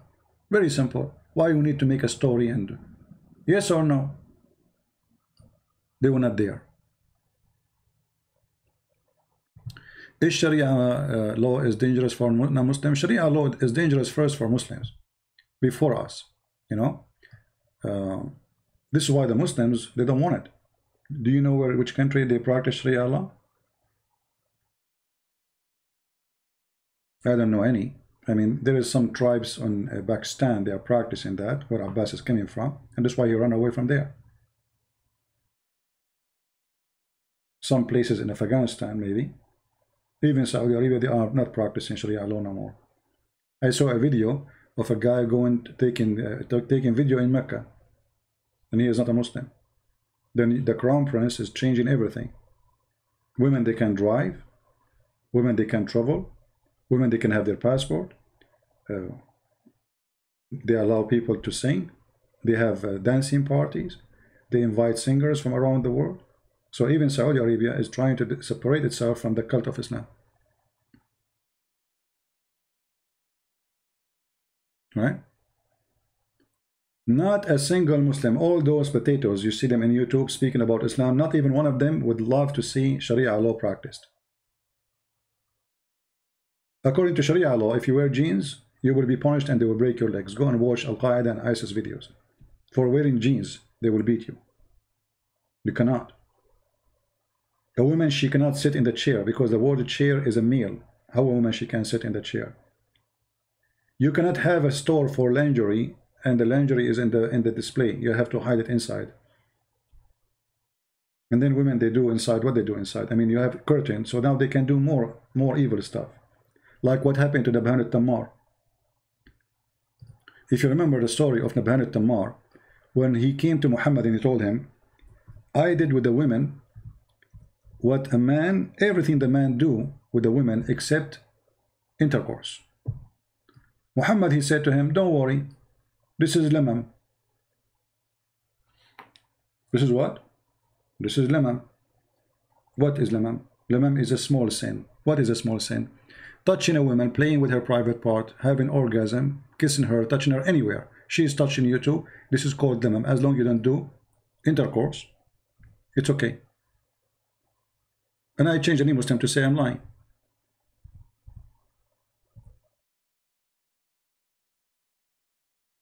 So when we say Sharia law is a joke, if a person he go home and he found his wife cheating with somebody, he need to bring 4 witnesses and they have to see the private part of the male go and, excuse my language, inside the private part of the female. How you can do that? So you cannot punish her. You have no right to do anything because you have no witnesses. Right? How a woman, she been raped, she's going to prove that she been raped? She need to bring 4 witnesses? If you read the whole Quran, by the way, you will not see even where it's speaking about rape. I mean, how such an important topic is dropped in the Quran? How the Quran did not forget to say that you can do lamam and it's okay. You can take a married woman. Imagine a married woman Not a separated woman, not a woman in divorce. She is in the house of her husband. They are married and they sleep together. She go to do shopping. She come to the companion of Muhammad, and he play with her, and he do everything the man he do with the women except intercourse. Muhammad, he gave in this verse. He says those who avoid the greater crimes, shameful deeds. This translation is very funny. Where is the lemon? Where is the word lemon? Let me change the translation. I mean, the translation of Muslims is really weird. You change the translation, you feel like you get a new book right away. Look at this. We just change the translator, both of our Muslims. And those who avoid the greater sin, and al-fawahish, fawahish, which is illegal sexual intercourse, etc. When they are angry, they forgive. What is that? Where is how you avoid it? How you avoid those? If you do lemon, you take a woman to your bed, you do with her everything, and this is not a big sin. Because he did not do intercourse.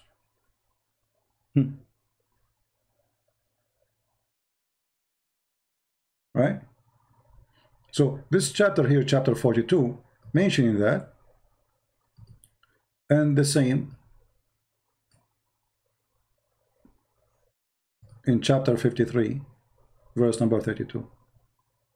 Here he add, illa laman, they translate it as small faults. How this can be small faults? How this can be small faults? Any Muslim can tell me? This is a small fault? Taking a woman from her husband, playing with her, having orgasm, and this is in Islam is a small fault? And this is not even considered as a sin? So why your wife, she wear a burqa? If a man, he can touch her, he can play with her private part, he play with her body, and this is a small fault. I mean, imagine they say the word is small faults. Let me show you the interpretation for the verse, so the Muslim, they will not say, oh, where it says what you are saying. Hold on. Because you know them, right? We show them from their books, they say it doesn't say that, CP. It doesn't say that, CP. Okay. So, chapter 53, verse number 32.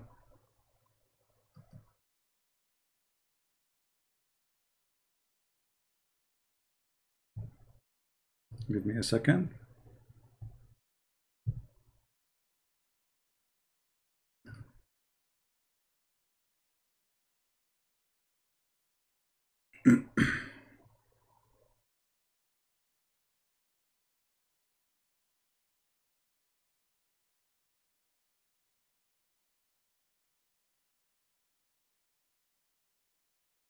You see, in English, they take off all the interpretation. It's not there. I cannot find the story of Nabhan al-Tammar in the book here in the website. Let me see a different one.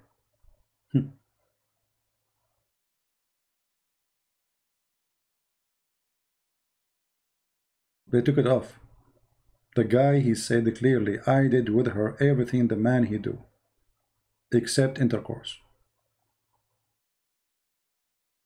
Now here we go, actually, but here they don't have the story, but let us see the interpretation of Ibn Kathir. Let us see what is al-lamam. Take a note, al-lamam. This says, al-lamam is the following.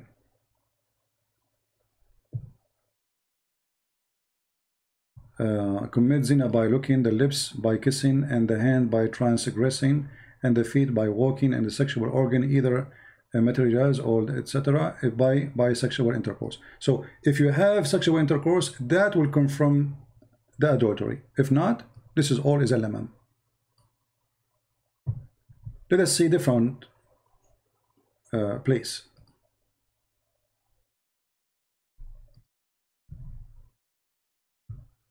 The story about Nabhan al-Tammar is gone.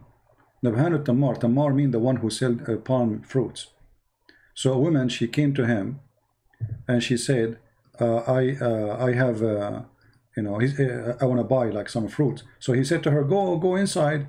I have, you know, a lot of fruit, better fruit inside. So she went inside and looked like she is a bad woman. So they start playing. Maybe let's see if we can get the book of Asbab al-Nuzul. All right. Maybe we can find a story here.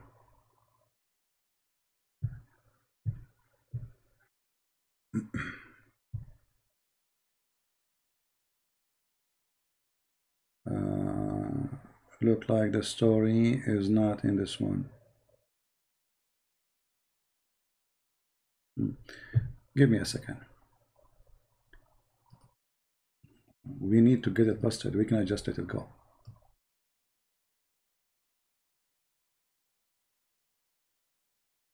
That's to show you how the English books does not present what is written in Arabic. It's totally different.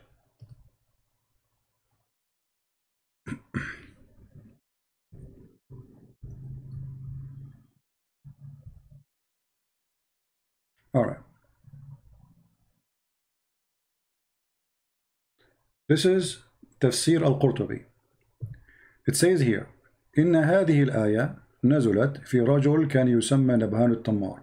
This verse came in a person, his name is Nabhan al-Tammar. And he used to have a store where he sell fruit of palm tree. A woman, she came to him. And by the way, her husband was doing jihad. He's a Muslim, fighting for Allah. To come and to buy from him fruits. He said to her, oh, inside the store, we have better than this. So she went inside, and then when she went inside, rawadaha. So he asked her to sleep with him. And then she refused and she left. This is here the story. And then he came to the Prophet, he said, let us see what happened. She refused what exactly? She refused to do intercourse, but he did with her everything. Read carefully. She came to the Prophet and he says, Ya Rasulullah, O Messenger of Allah, there is nothing a man does I did not do except intercourse, which means with this woman. Muhammad, he said, oh, maybe her husband is doing jihad. And this ayah came. So Muhammad confirmed that Lamam is touching the woman. He did everything with her.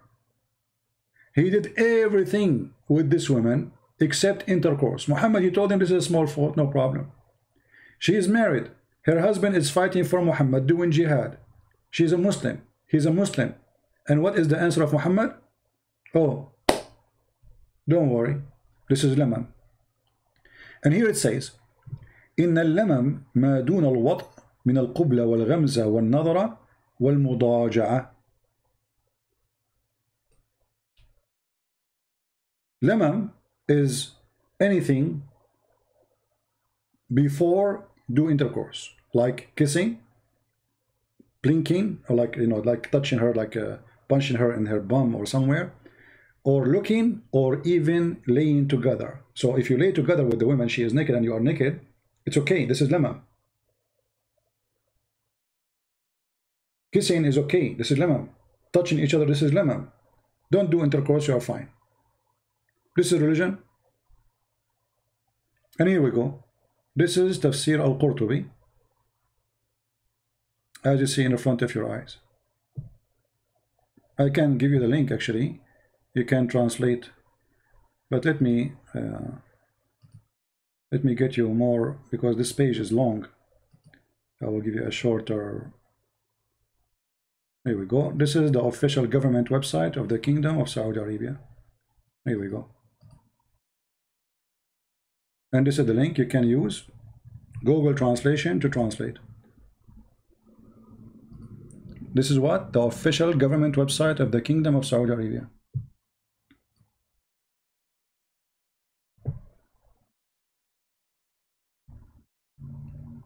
So if you compare what the Bible says and what the Quran says, you will notice that they cannot be from the same God. Which one in the Bible it says, you know, if it's better for you to take your eye away from going to hellfire? Even Muhammad, he confirmed, even the hadith, even the stories, that if the Prophet, his eyes fall into a woman, her husband must divorce her. If Muhammad, his eyes fall into a woman, her husband must divorce her. Let me find you the reference.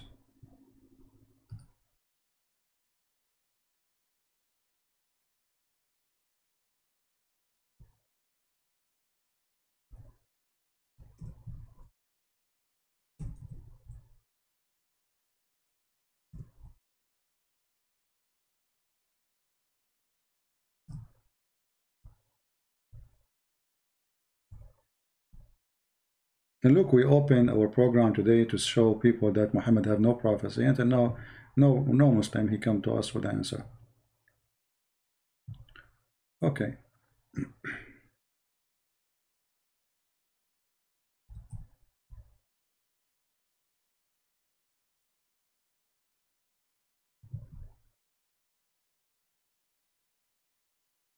Here we go.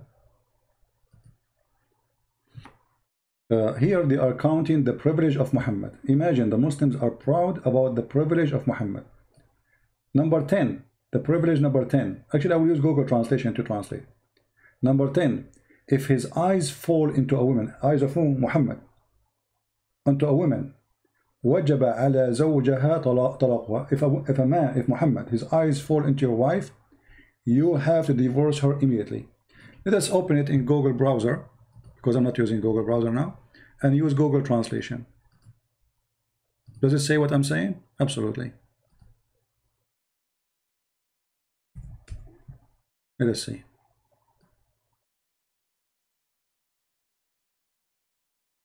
All right. You know, Google Translation is not accurate, but you know, it helps. Better than nothing.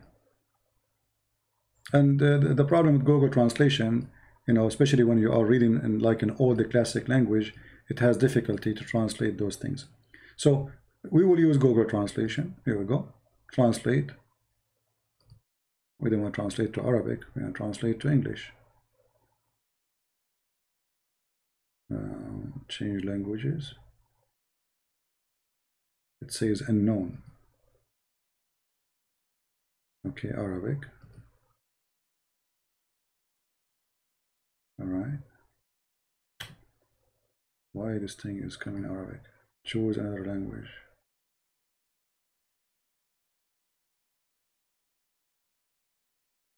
But it's not a change in the first one for me, which we need.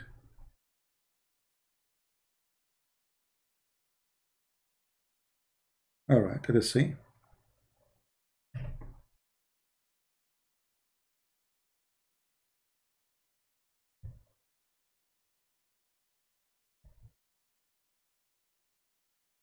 You read carefully, guys.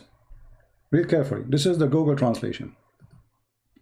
They are counting the privilege of the Prophet. Most of it is about sex, and the rest about money. This is the privilege. You believe it? So look at this. The 10th privilege. If his eyes fall in a woman,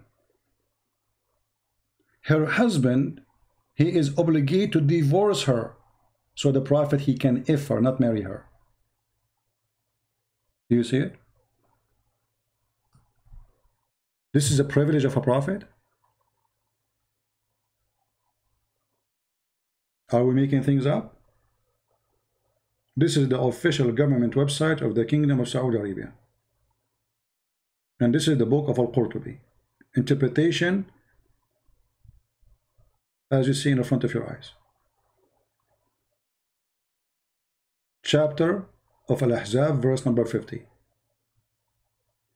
The Prophet has 16 privilege, and most of them is about his private part and about his pocket.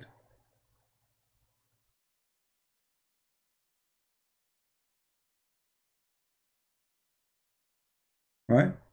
Yeah, Abbas, don't change the topic. Do you agree with that hadith or no? And you got a list of Muhammad prophecy, like what?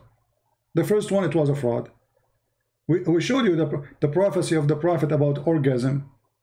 What about the Prophet prophecy about women have a sperm coming from the upper side of their ribs? What about this one? What we would do with it? Let us see if this is true. You see, Abbas is trying to change topic. Embarrassing. If Muhammad, he went to the house of Abbas, with my respect to his wife, and he liked his wife, Abbas, he must give her his wife to the Prophet. And I'm sure Abbas will not mind, by the way. He's very open-minded. You know? I mean, they say, myself and my mother and my father for you, Prophet. Anything. The wife, take the wife. Sleep with the child. Right?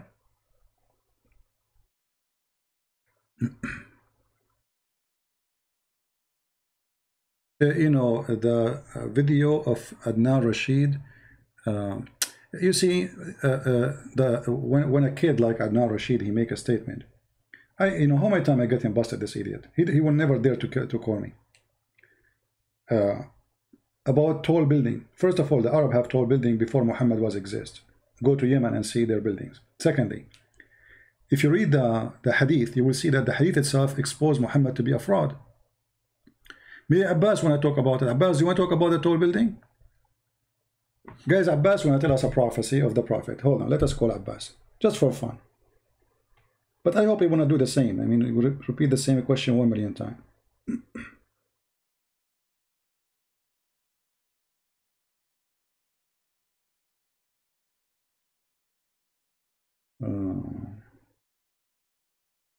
Dr. Yasser Kadi added me in Skype.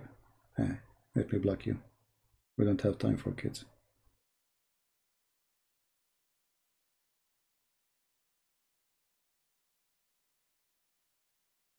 Mahdi, where is Alicia? Okay, Alicia, let us call Alicia. Alicia, she have for us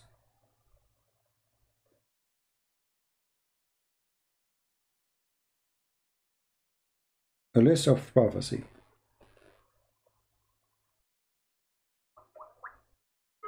Let us see what Alicia she wants.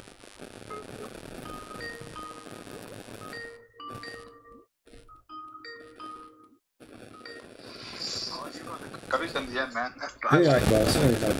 So, before I give you the prophecies and miracles of Muhammad sallallahu alaihi wasallam, can I ask you one simple question? You want to ask me a question now? Is that about if one simple question. If the Prophet saw you? Answer is only yes or no. Is that answer is only yes or no. Go ahead. But do you promise me? Do you promise me? Do you promise me? If we do this, it will go for you and for me. If I say yes or no, you will not say you don't want to play games. No, I just want to answer yes or no. No, I'm saying okay. I will say yes or no. I will say yes or no. I will say yes or no. But do you promise me? If I ask you the same question, you will not say I will not say yes or no the same, or this is only will go for me. The next question you're going to ask me, I will do the same thing as well. Just okay. Go ahead, Abbas. Go ahead. Okay. Now tell me, is your Bible still a book of frauds? Still a fraud book? Still? Yes or no? Still? Is your Bible is still a book of frauds, a fraudulent book? Well, never was to be. That's a false. No. Answer is yes or no. The question is saying still. Was still. You have to take the word still. You have to take the word still off the question. That's not the answer. No, you have to take the word still from the question, because if I say not still, that means it was a fraud. You see, Abbas, don't be a kid. Don't be a kid. If you're asking me, is the Bible the book of a fraud? I say no, it's your Quran, and the proof of that, you're a prophet. Here we go. You are the one saying. You are the one. I answered you. My book. No. My book is not the book of a fraud, and let me get you busted. Is it your prophet? No. Is it your prophet? I'm not changing your question. We are on the topic. I am not changing your question. Is it your prophet who took an oath? Is it your prophet who took an oath in my book? Shame on you. First of all, shame on you to say that my book is a book of a fraud when your prophet he took an oath in it. Did he? CP, that's not the answer. Answer is yes or no. This is the answer. The answer, my book never was a book of fraud. Hey, I'll give you the answer. Never was the book of a fraud. Answer is yes or no. Never was the book of a fraud. No, you see, you are a coward. You are a coward. You are adding the word still. So if I say, no, it's not, so you are going to say, oh, so it was a book of a fraud before, now it's not. By adding the word still. It's a very stupid, you are just a kid, Abbas. Did you a prophet? Okay, did you a prophet? I answered you. I gave you an answer. I said, no, my book, shut up. My book never was a book of a fraud. Now, did your prophet swear by it? You didn't give me the answer. So I gave you. It was only yes or no. Did your prophet swear by the book which you call a fraud? Yes or no? Did your prophet swear by the book you call a fraud? If yes, that means he's a fraud. Thank you. Go ahead. How you answer this? No, he didn't. He did. No, he didn't. He did. The hadith in front of you. Here we go. No. The Hadith hadith. is Hassan. It's not authentic. The hadith. Oh, Hassan is not good now. What Hassan mean? No, Hassan Okay, is doubtful. one of the grandsons of your prophet, his name is Hassan. What Hassan mean? No, when it comes to hadith, Stupid answer. What the word Hassan mean? The name of the grandson of your prophet, his name is Hassan. What Hassan mean? Hassan in a name. What's mean? What do you mean? Okay, what Hassan? Why do they call him Hassan? What does that mean? Good, isn't it? It's good. It's good? Hassan is good. Yeah. Okay, so what's the problem now? Guys, it's good. The hadith is good. So what's the problem?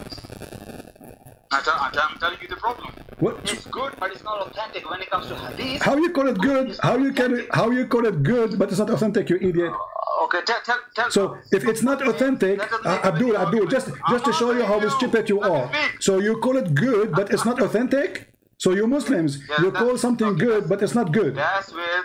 That's where the charlatans like you came and played with the words. Abdul, So Hassan is a rank of authentic hadith, you liar.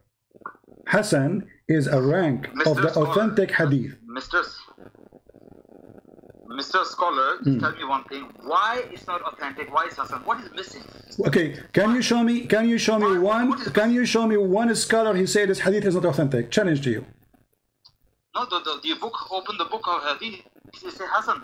Okay, can you show me? Okay, it says Hassan, and I ask you what Hassan mean. You said it's good. You are the one who said to me it's mean good. So the scholar they say it's a good hadith, which means there's no problem with it. Why it's not authentic?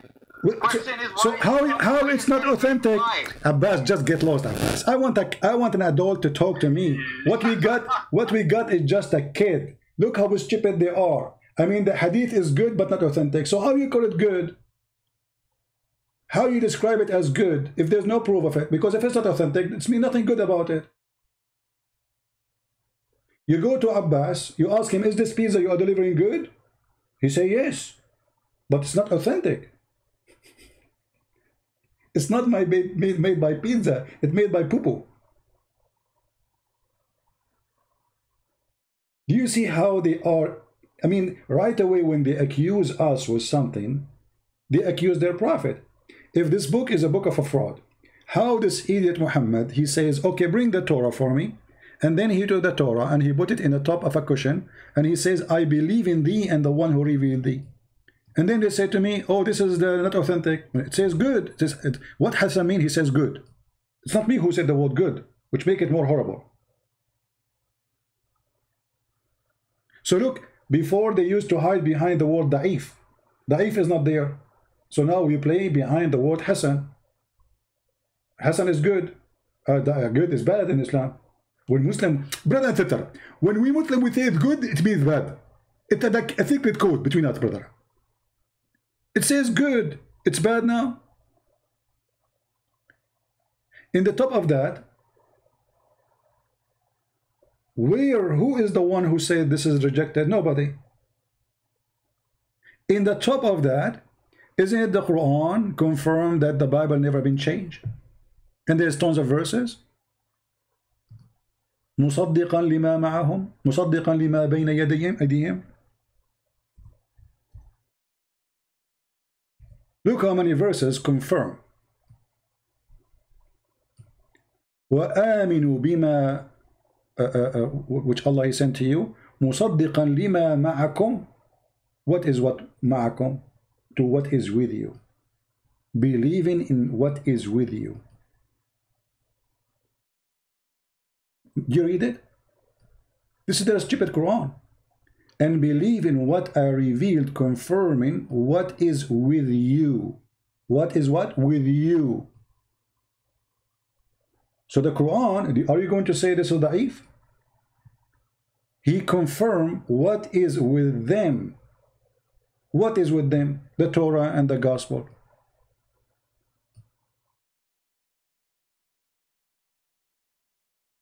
Abbas, read the science of the hadith. You are the scientist. You are the one who gave me the answer. Isn't it you who said it's good? Guys, Abbas is saying to me, read the science of the hadith. Science of what? You Muslims have no science about anything. You have science of urine. You have science of poo-poo. You have science of shaving underarm.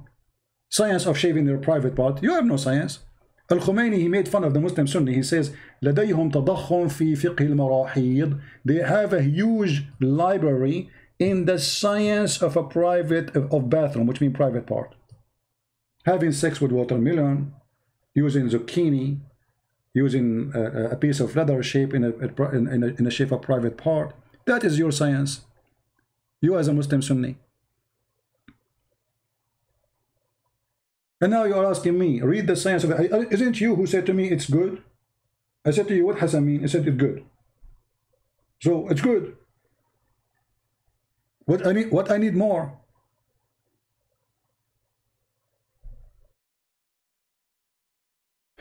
Farah, is he a Muslim? Only Muslims we will take.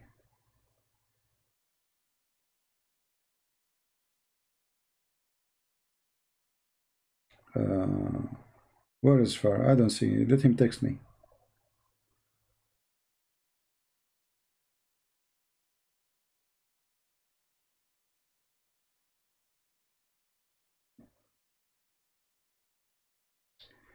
He will prove that Christianity is not the sole way. This is a guy from Pakistan. Let us see this guy.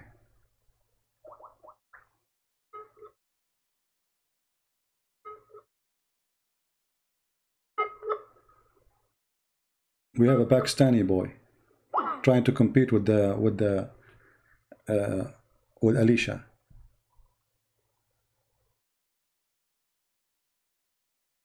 Will I answer you? You see that your question, yes or no? You see, Abbas, you are just a kid. Will you say, is your book still a fraud or not? So if I say no, you will say, oh, so it's not still a fraud? So it was a fraud. I mean, very cheap of you. Abbas is like those women, you see them in London's, you know, and they are wearing short skirt and they have a bottle of wine in their hand and they are inviting customers. This is how silly you are. When I say silly, I say to you, yes or no. I say the hadith says in the day of Badr. I don't say you're a prophet. Okay, Abbas, I'm going to ask you a question. Is your Quran still a fraud or not a fraud anymore? Yes or no? You see how silly you are? Stupid. I mean, you have a lack of... I feel sorry for your wife, by the way. I'm sure you are not the one who do shopping for the house. Because she sent you to buy zucchini, you will bring a cucumber. You don't know the difference. Supposedly he's being smart, you know. Is your Bible still a fraud or not a fraud? Still fraud or not a fraud? So in either way, that means it's fraud. So how this question will be yes or no? Because whatever you say, it's mean you're agreeing. Very dirty trick from a stupid idiot. You're just a kid. You're like just a guy, you know, who have like his gum in his mouth and he's taking it out, like, you know. Take the gum out of your mouth. Speak like a man. Where is this guy from Pakistan? I am a Muslim. Yahya Abbas.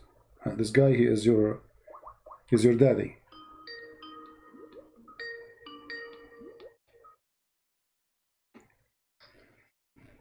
Yes, my friend, you are live on air. What do you want to say to us, Mr. Muslim? Hello? Yes, Mr. Abbas, what do you want to say to us? Hey, how you doing, man? I'm a big fan. You said you are a Muslim. I just want to say, hello, can you hear me? Are you a Muslim or not? Sorry, I'm having a hard time hearing you. Hold on, wait, I'm going to change my mic. Are you a Muslim or not? Hold on, let me turn on speaker. Okay. I'm saying, are you a Muslim or not? Yes, I'm on speaker now. How you doing? No, this is not a question. I'm asking you, are you a Muslim? Are you a Muslim? Oh, yes. So how you say to me, how you say you are a fan? Because I actually, to answer that question, I was a born Muslim, but over these past couple of weeks, listening to your program, listening to David Wood's YouTube channel videos, listening to Hatun Tash, Dr. J. I've been doing a lot of research, man, and I am now starting to realize that I've been brainwashed my whole life. I've been taught. See, I'm a Somali boy, so my culture, my people, you know, the religion of Islam was throughout history was imposed on my people. So a lot of my people they don't understand what the background of this religion really is and what it stands for. Today, actually, I was listening to one of your videos and I was watching Al-Uzza, Manat, and Alat, the three goddesses that originated, and that's very interesting because that really makes sense on why the Islamic symbol is a moon. You know, I've always wondered that, but nobody answered that question growing up. So I'm a fan because from this moment on, I wanted to let you know on your show, I am not a Muslim. All right. So I have left that paganism of a religion, and it was all thanks to you and a lot of other people. So I want you to know that. All right. Well, not don't thank me, my friend. Thank the Lord. You know, I hope that the Lord will open your eyes and you will be what you want to be. We are here just to help people, and the Lord is the only one who can help you for real. Do you so now you left Islam, but what about you want to be a Christian? What do you think about Christianity? For me, I understand that there's only one Lord and there's only one truth, and everyone can say whatever they want, but that's what I believe. And for me today, I want to follow the true God, the Most High God. Okay, which is one? Which is that? Is that Christ, the Messiah, or someone else? That is Christ. Okay, I'm into that. Christian Prince. So you accept Christ to be your savior? Yep, I accept Jesus Christ as my savior. I'm into that. My Lord. I'm happy for you. From this day on, I believe in his death, resurrection, and his deity. So. All right. What about your family, my friend? What about your family? Jesus. My family. Yeah. Are they still Muslims? My family are still Muslims. Yes. Are you trying to explain to them? I mean, did you start or not yet to explain to them that Islam is false? I haven't spoken to my family yet, but I am planning on speaking to my mother. She's the religious one in the family. All right. So, you know, for me, you know, in our house, I grew up without a father, so I'm not really close with my dad. He's also a Muslim. All right. But my mom, my mother, my brothers, I feel so bad because they're asleep to what they're actually worshiping. They don't really understand what it is, and I don't want to say that my family's ignorant, but in this case they are. In terms of what they're following, they don't really know that. You know. Do your mother speak English? A couple of months ago went to. Yeah. Do your mother speak English? Yeah, my mother speaking. I'm from America. So yeah. Why you don't let her watch my videos then? Like share with her my videos. Maybe she, you know. You see, my mother is she's not really that advanced in the English language. She can understand maybe bits and parts. Oh, okay. But she doesn't. Her native language is Somali, and that's what she can read and write. Well, maybe then this is where you need to be involved to explain to her slowly. You know, show her like mistakes in the Quran, stupid things in the teaching of Muhammad, and then slowly she will leave. Yeah. You know, step by step. Yeah, but you know, my family, man, it's they're very, very religious, and I know I'm already expecting the fact that they're gonna. I live on my own right now. I prepared for these upcoming moments. I moved out of my house a couple of months ago, so you know that way I don't get thrown out. You know, once they understand that I'm not practicing, you know, Islam anymore. So I'm doing little by little. So I'm still doing my research. I'm still gathering up information. You know, and that's the goal. My goal is to bring my family out of the pit that is Islam. I just I'm just hoping and praying to God that He allows me to live as long as that needs to be done. So that's my goal right now. But well, I'm happy for you, my friend. Basically, if I can help let you know that you've been an influence. So you being Arab and being from that part of the world, I just want you to know that the information that you put on your channels, it's very, very, very exclusive. Not a lot of people understand the cultural aspect of Islam and the origins. That's stuff that I've been researching and digging through your information that I've been receiving. So I want to thank you for that. You're welcome, my friend. I'm happy for you. And if there is anything I can help with, like questions, Muslims say something to you, trying to bring you back to the cult of Islam. And by the way, I feel sorry for you because now you will not get the versions. Do you know that? No? Yeah, I mean, you will not even get a single version now. I'm sorry for you. Not a single version. But that's nonsense, man. That's nonsense. And there's no way that I'm gonna be going back. For me, I've never really been religious. It's only been these past couple of months how I came to realize that I was following the wrong religion. I was watching this YouTube video of this man that was being very vulgar, and he was being very very nasty in the way that he was attacking Islam. I've never ever seen anything like that ever. His name is New Breed. He's on YouTube, and I follow his Patreon. So he basically was showing images of the Kaaba and people going around and where the 7 times circling the Kaaba, where that originated from, and he had people kissing the stone, and that's when in my head I never really thought about Islam critically till that point. Where in my head I finally started to realize, what is the stone and why are we kissing it? Why are we going? My mother, she went to Umrah like a couple of months ago. So she went there, she kissed the stone and everything. She went around. I didn't get the chance to go with her, thank God. I never went there ever in my life.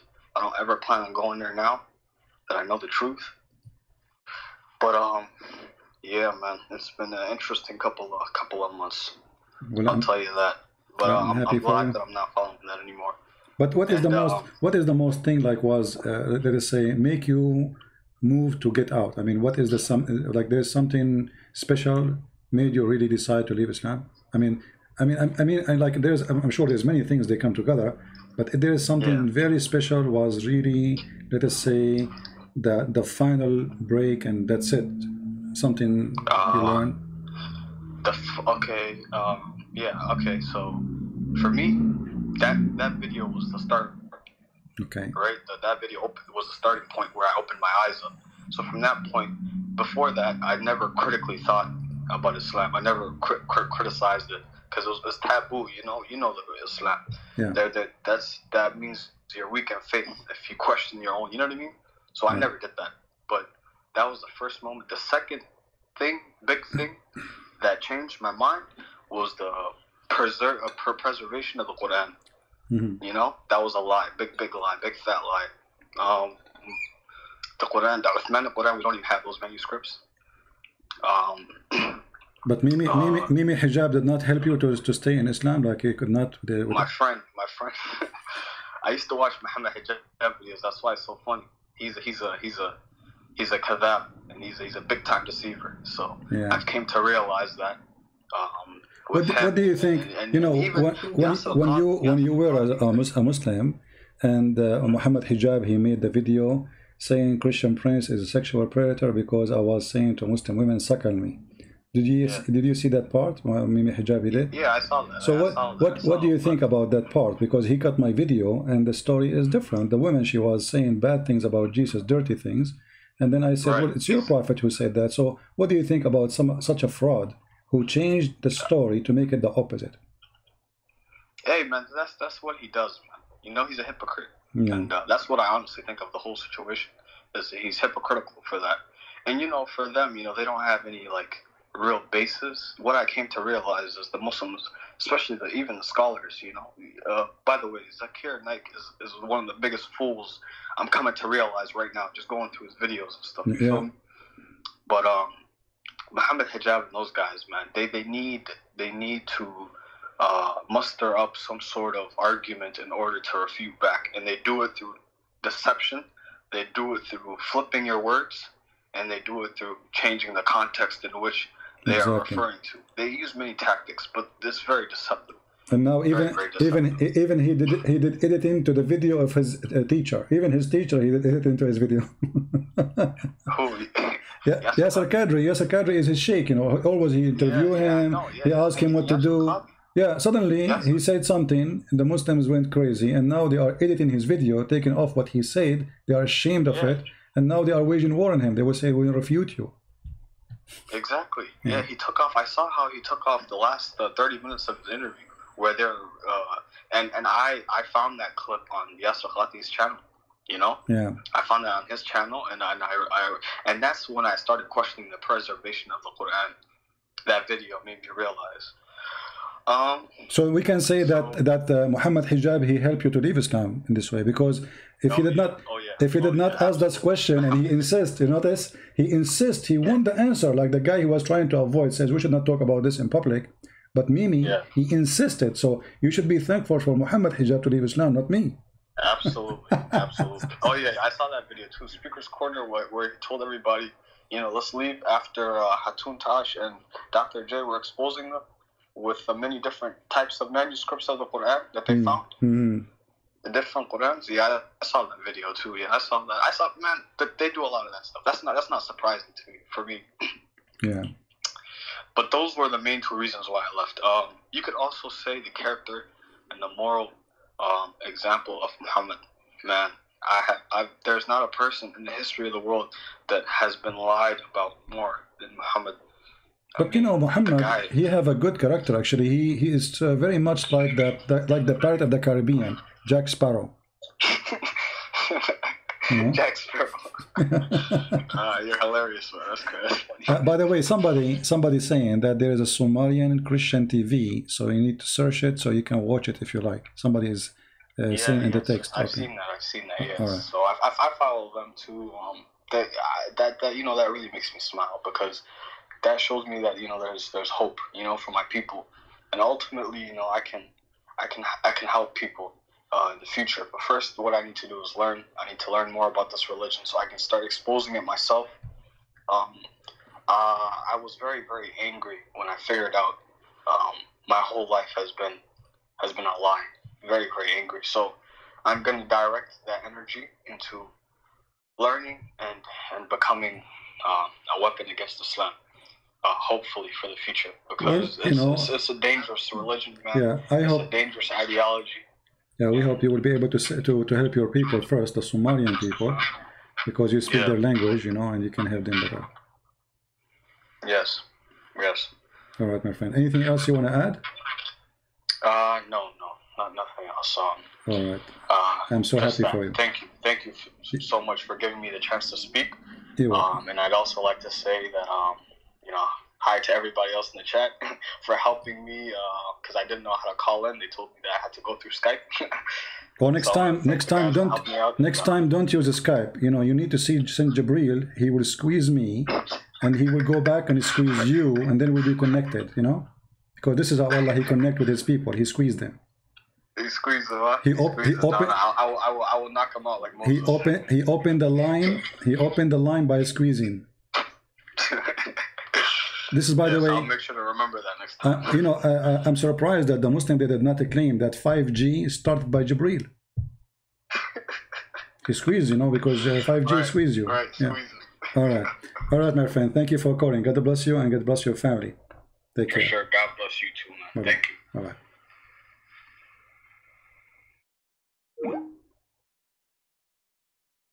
All right. That's wonderful. We have a Muslim, his name is Mahdi. Okay.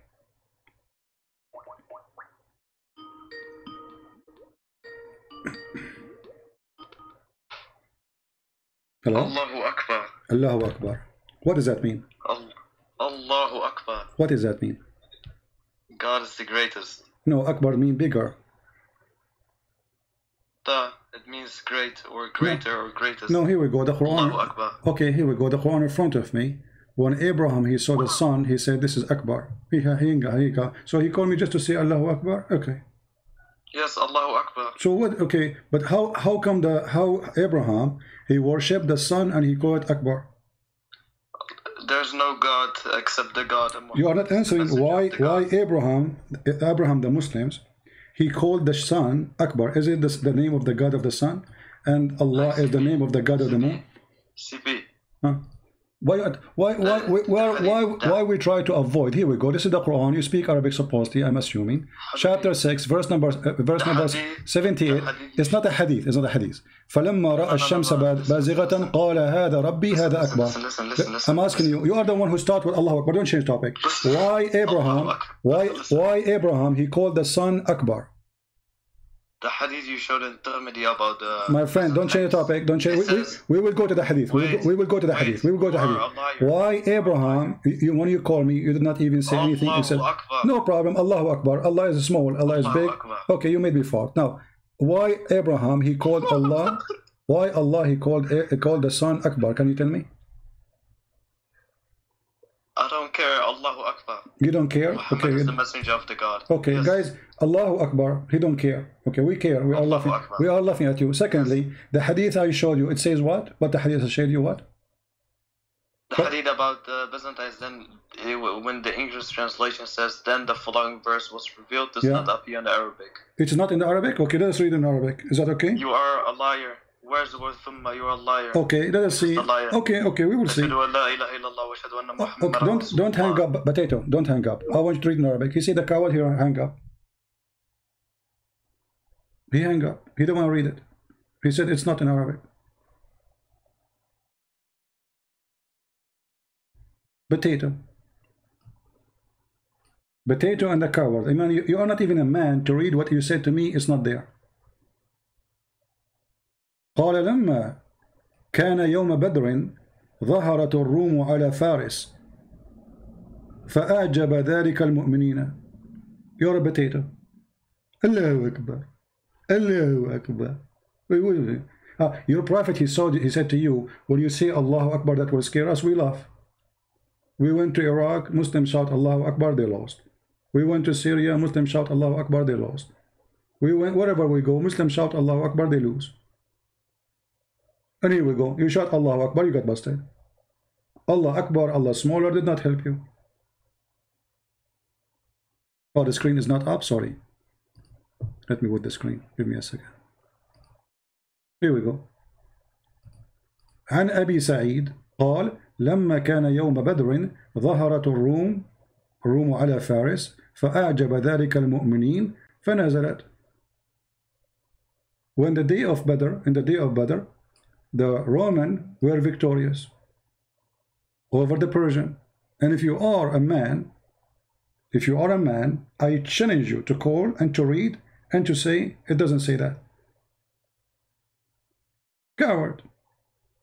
You see, he accused me to be lying, and now it's very embarrassing. We have it in the screen.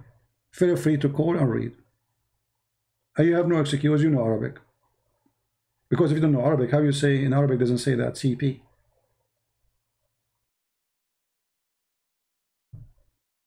So, look what happened now. You said Allahu Akbar, we got you busted in two things. Allah is the name of the moon god. Akbar is the name of the sun god. Allah Akbar is the moon sun god. They merge together. Muhammad, Muslim, they believe in Tawheed. What Tawheed? Tawheed is unifying gods. Tawheed is not oneness of God, is unifying God. This is what Islam, religion of Tawheed. Tawheed is a word, mean unification.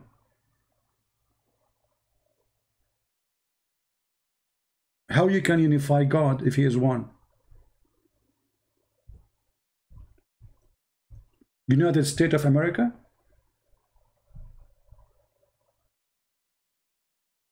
Even the Muslim translation, they translate the word Tawheed as the unity of Allah. How you can make unity of Allah? Do you see it? This is your translation. Unity of Allah. If Allah is one, how you do unity of Allah? So what I will do now, I will call Akbar, I will call Allah, I will call his daughters, and we will agree to make unity. Please don't make a fight. Let us make a unity of Allah. Hang up. People are laughing at you. Allahu Akbar. Allahu Akbar. Allahu Akbar. And don't forget to bend over, by the way, and shaitan take care from your bum. Do you know that? Do you know that each time you say Allahu Akbar, shaitan, he fart? I mean, look at the connection between gas breaking and the name of Allah according to your prophet. Look what you did to your prophet. You brought humiliation now. Huh.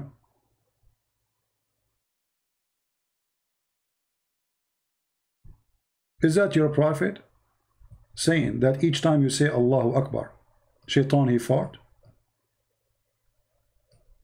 Ah, I forgot, by the way, when he was saying that, I said to him, you made me fart.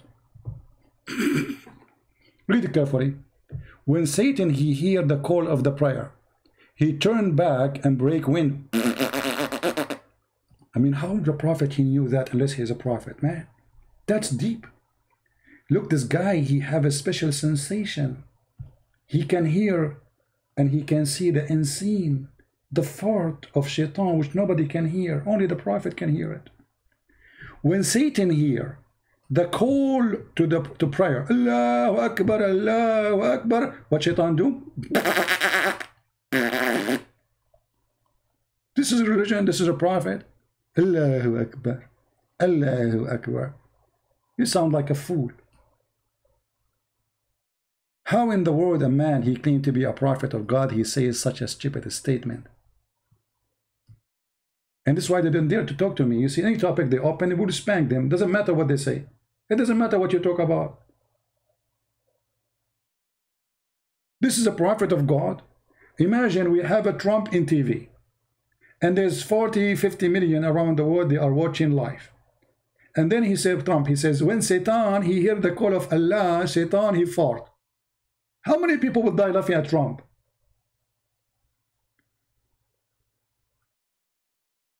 You are possessed by the devil Muhammad to the point you didn't see the stupidity.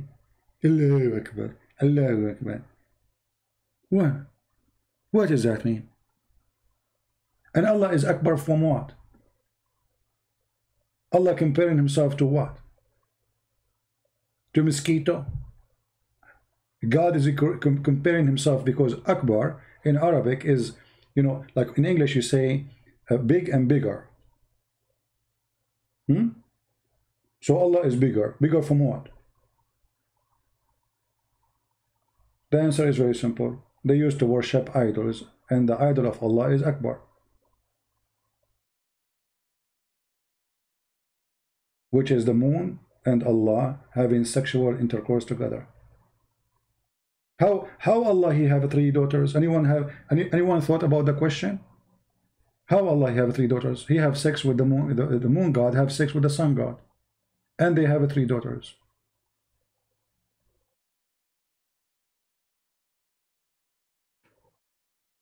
Did you ask yourself, the Arab, they were worshipping the daughters of Allah, where Allah got his daughters from? And the Arab always, they hated the Akbar, the sun god. Why? Because he bring distortion, drought, no rain, no water, grass die, animal die, heat. While the moon, when the moon come, the moon bring nice weather, relaxing light, you know, not strong light. So you will see always the Arab, those who live in the desert, they worship the moon god. Those who live in Europe, who have cold, they worship the sun god. As simple as that. Two big religion was spread. Some they worship Sin, the moon god, and some they worship, which Allah, and some they worship the sun god, which is Akbar.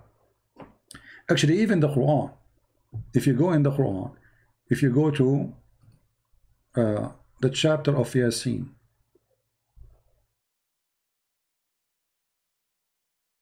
Yasin, Okay, what does that mean? What the heck is that? Muhammad praising the moon god.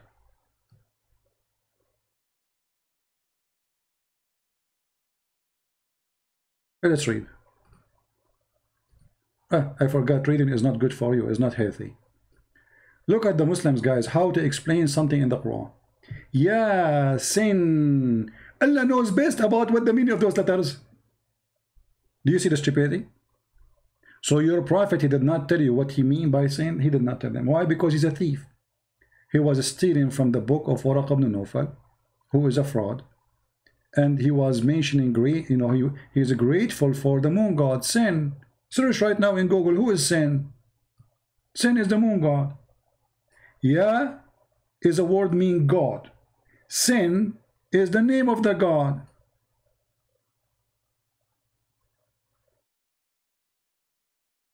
And this word, by the way, is Aramaic. So why Allah, who is speaking to you in Arabic, as the Quran says, he say Ya, Sin, and both of them, they are not Arabic. Neither Ya is Arabic, neither Sin is Arabic. So why they are there? He is quoting God's sin. Chapter 36, verse number 1. And this is Tafsir al-Jalalain, and this is your official government website of the Kingdom of Jordan. The Muslim, they try to explain it. They say sin, different one. He says it's meaning human in the Aramaic language. Sin meaning human in Aramaic language. Potato. Read it. It says, here we go. Ya sin, O human being, in the Syriac language. So they agree, first of all, that this is a Syriac language, but the meaning is not correct about sin is a human. But they admit that this is a Syriac language. No, chapter 36, verse number 1. 36, verse number 1. Allahu Akbar. Allahu Akbar. Allahu Akbar. And Shaitan is farting. So you say Allahu Akbar, Shaitan fart. Look at the connection. That means Shaitan, he fart 5 times a day. That explains global warming.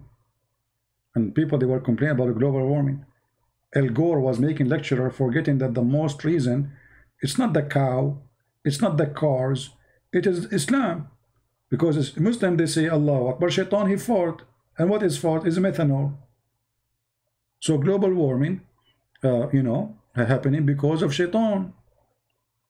A prophet says so. There's a video of a guy in YouTube, you can watch it. You will die laughing. He is explaining how Shaitan, he fart when he say Allahu Akbar, when you pray. And then he explained how Shaitan go inside your anus and he play with it and he block it for 20 minutes, 30 minutes, 1 hour. You say you go inside the bathroom, you think it's going to stay there for 5 minutes, and then you start pushing, You watch the video, I mean, you would die laughing. And the Muslim, they were dying laughing, and in order to shut them up, he says, the hadith says so, the hadith so, which means don't laugh. This is the Prophet saying that. The hadith says so. Which means it's not him, the donkey, was saying that, the big donkey is Muhammad. The hadith says so. No, the hadith says so. Don't forget, by the way, tomorrow, guys, we will be live on air in the Quality of Life. We have the link underneath of the video here. And if you copy of my video, please share the Quality of Life link too, so people can subscribe too.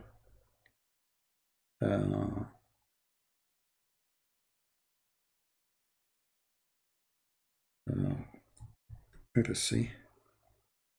Here we go. This is the video. I was looking for it. Satan, Islam, Satan fought. I think this is my video, but maybe you can find the original one, where this is in Sucre Studio.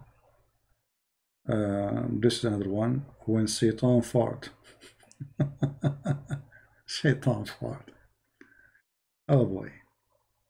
And you know, the Muslims, actually this is here, this one here, have the whole video, I think.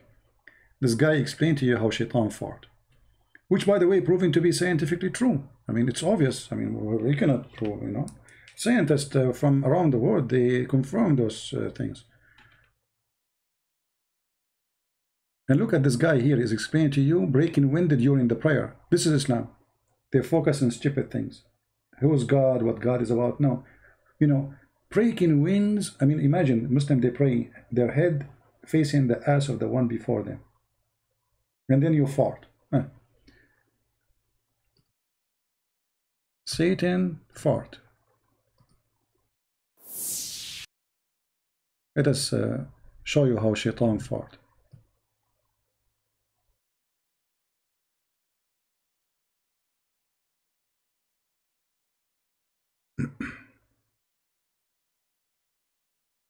Okay.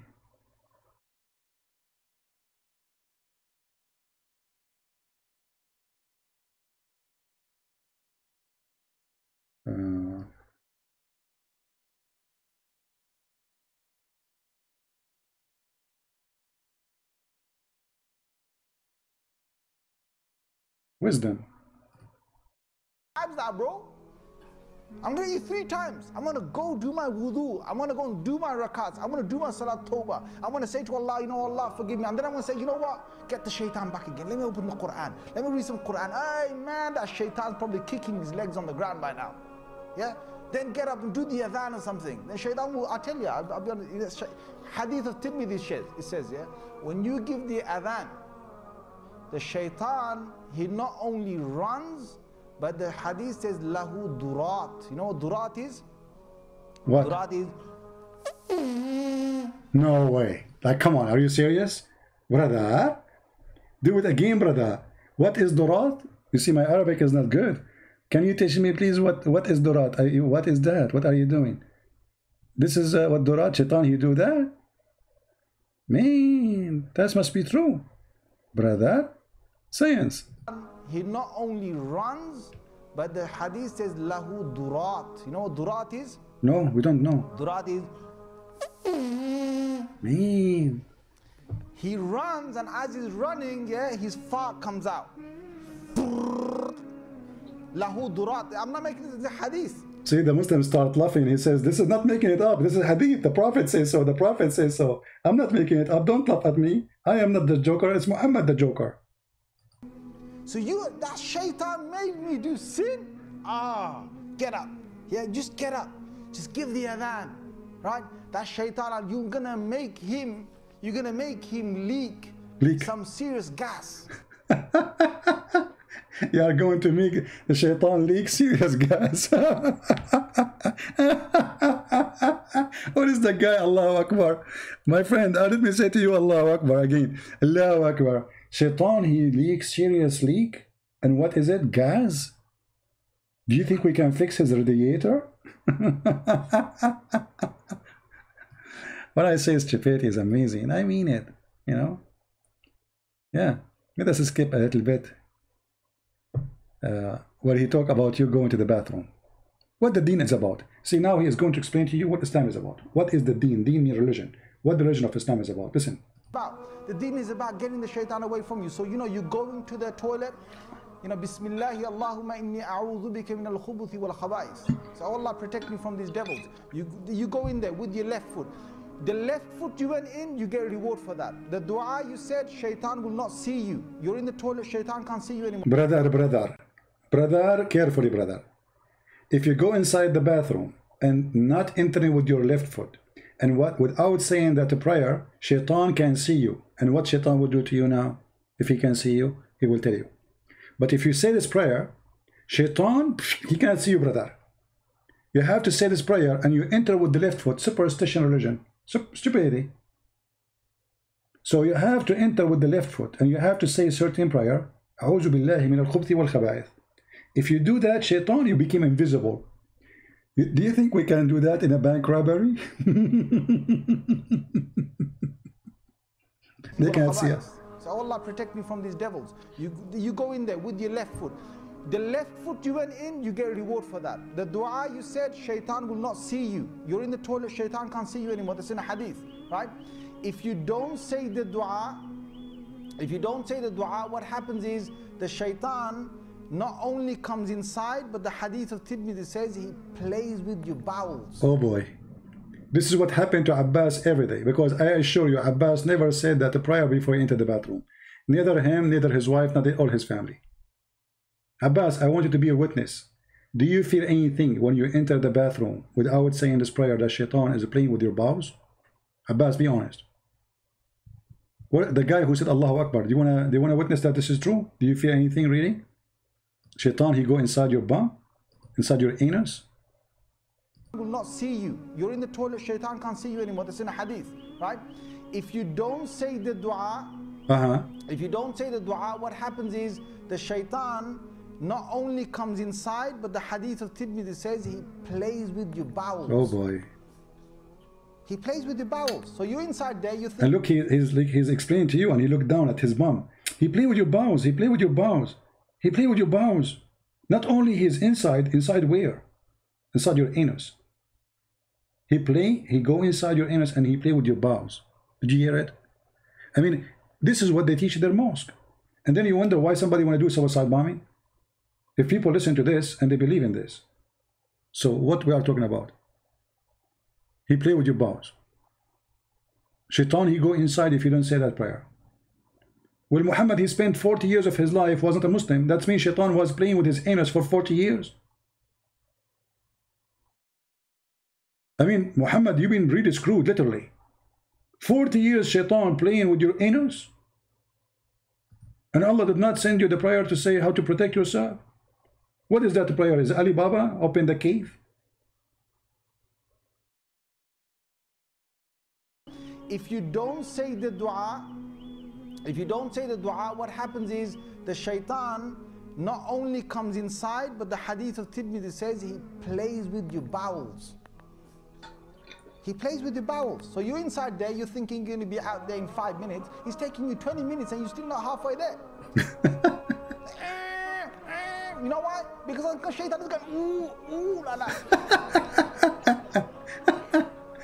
See, the hadith told you, the hadith says to us. You see, they start laughing, going crazy. So he want to tell them, don't laugh. Don't be stupid. The hadith told you, the hadith says that the Prophet says so. Hello?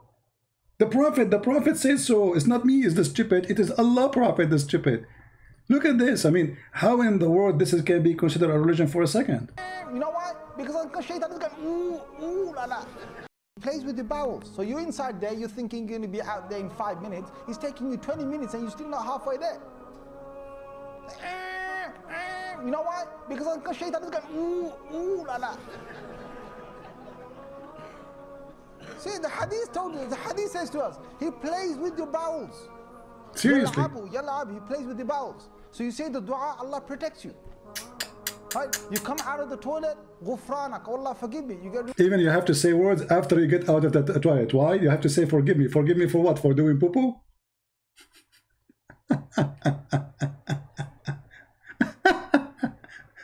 Oh boy. Stupidity again is amazing. What I can say more? Literally, what I can say more? Isn't it really stupidity is amazing? How in the world anyone can believe in such a garbage, how we can even call it religion?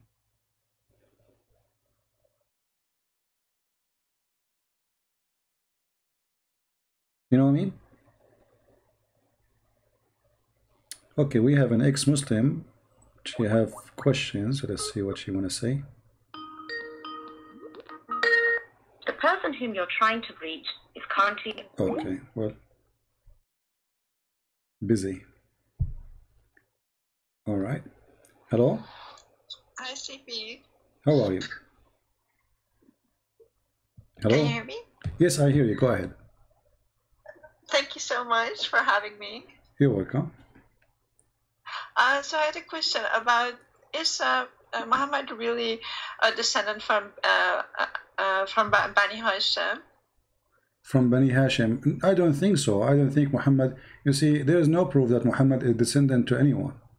And I believe the reason, one of the proof of that, Muhammad family themselves, they rejected him and they sent him to a Bedouin women in the desert, and nobody wanted to have him. Can you show where, like, with sources, please? Okay, let us see.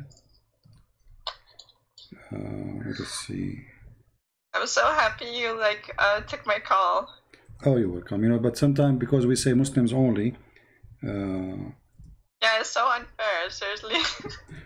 Well, you know, we have like other channel, the Quality of Life, and there we Yeah, but take. then you can't call about Islam. You're just sick and tired Yeah, of we Islam, don't. of Yeah, course. You exactly. don't want to talk about 24/7. Yeah, let us see where we can get you some reference.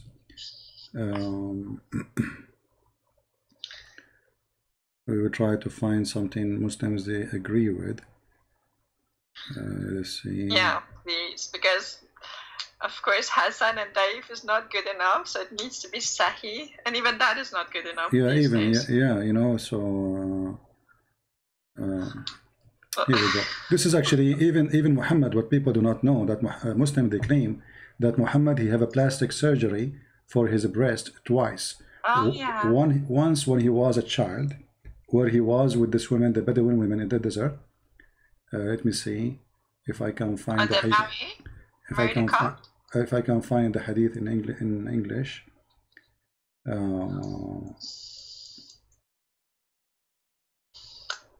Yeah, have you seen these little videos of you with cartoons, like where you just like are sort of like a man baby and you're lying? Have you seen those series? I'm not sure. It's and when you investigate, you see that they're lying again. These apologists are so sad, of Islamic apologists. Seriously. Yeah, well, they are kids. It's okay. They help us at the end of the day.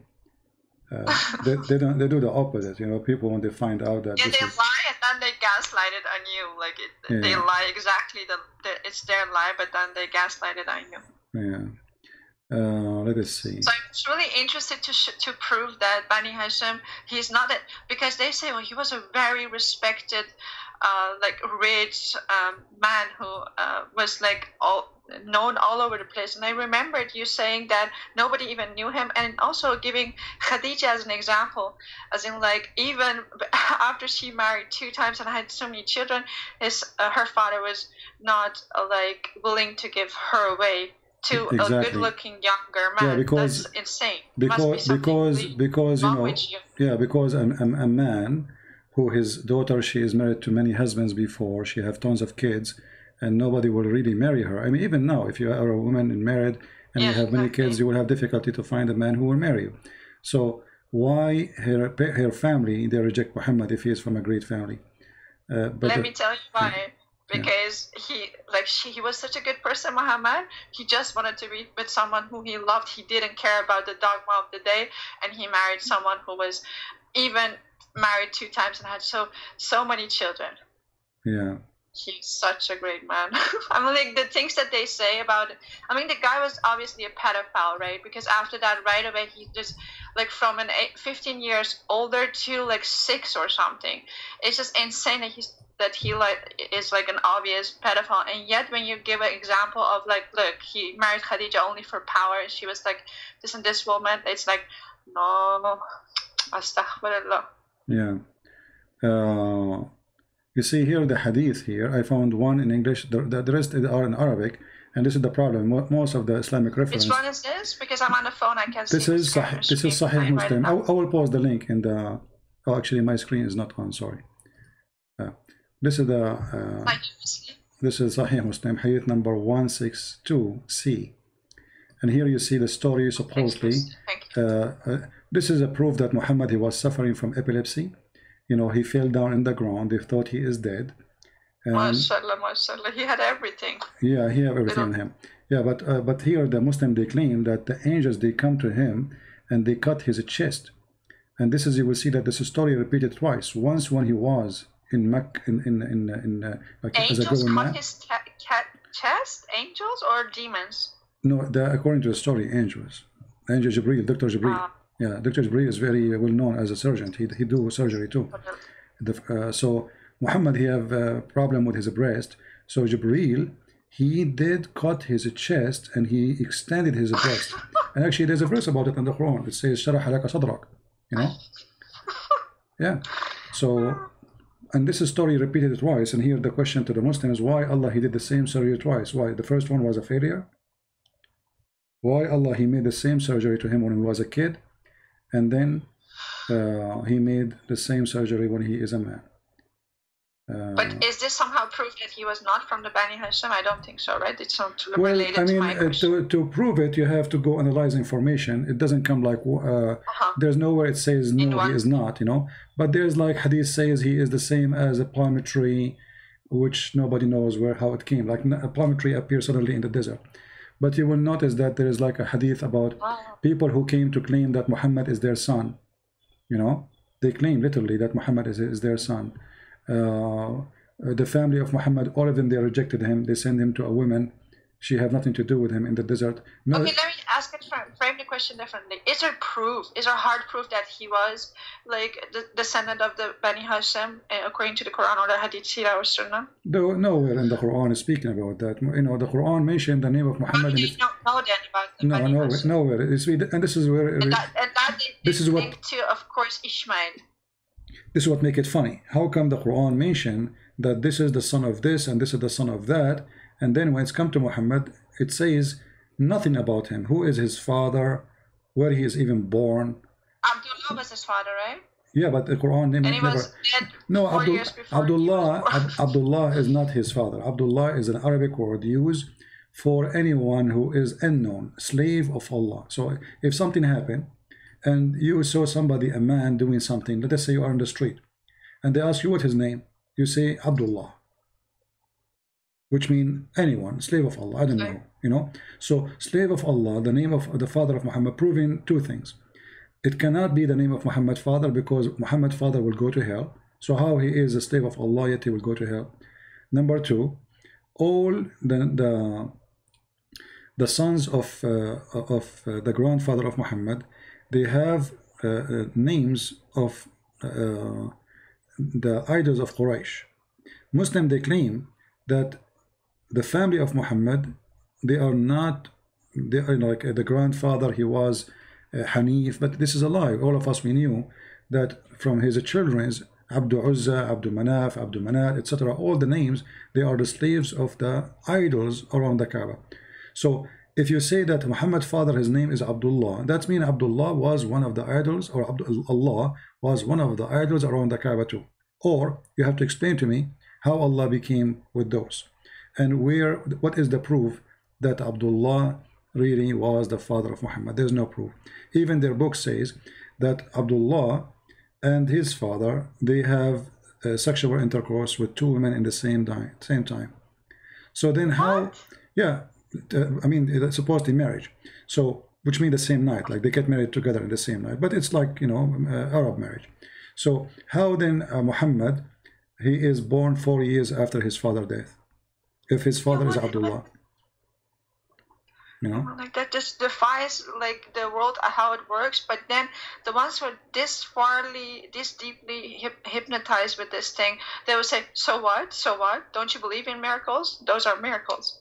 No, actually the Muslims believe that a Muslim woman, she can carry a child from her husband up to 10 years.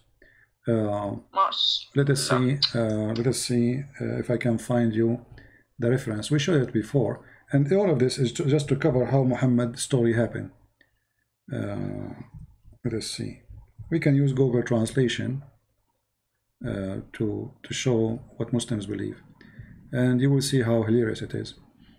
Okay, let's open this page here. Okay, this is. I will put it in the screen so everybody can see. This is Islam Su'al and Jawab, run by Sheikh Saleh Al-Munjid, very well-known famous sheikh from Saudi Arabia.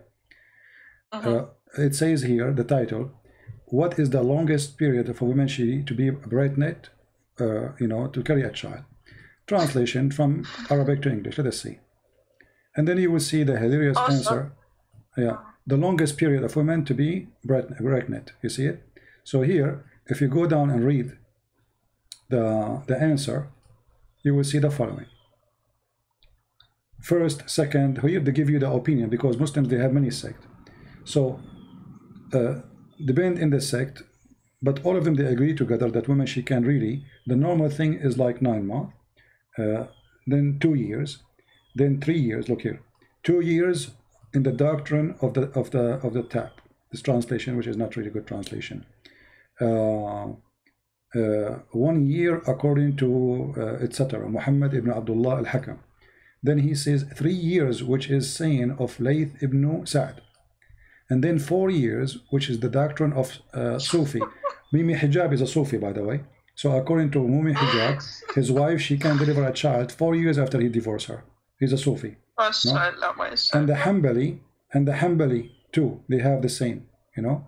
And the Maliki, this is the Islamic sect are four, and those are 3 of them.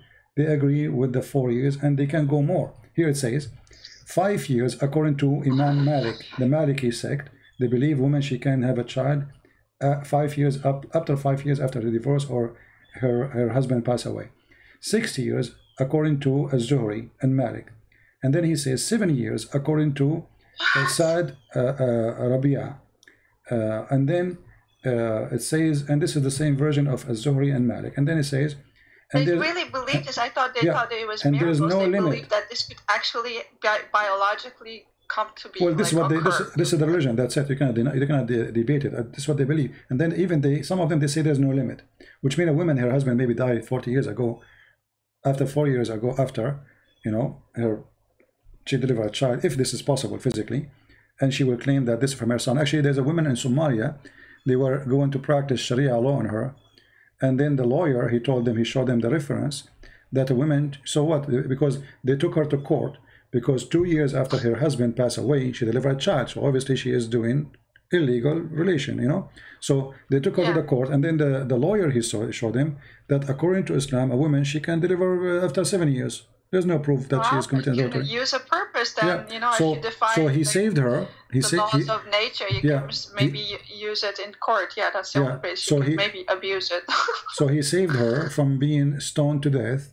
Because Islam teach women she can be even don't limit. There's no limit in some opinion. There's no limit. When woman she can, you know, there's no limit. She could be pregnant for 100 years. Yeah. Well, Subhanallah.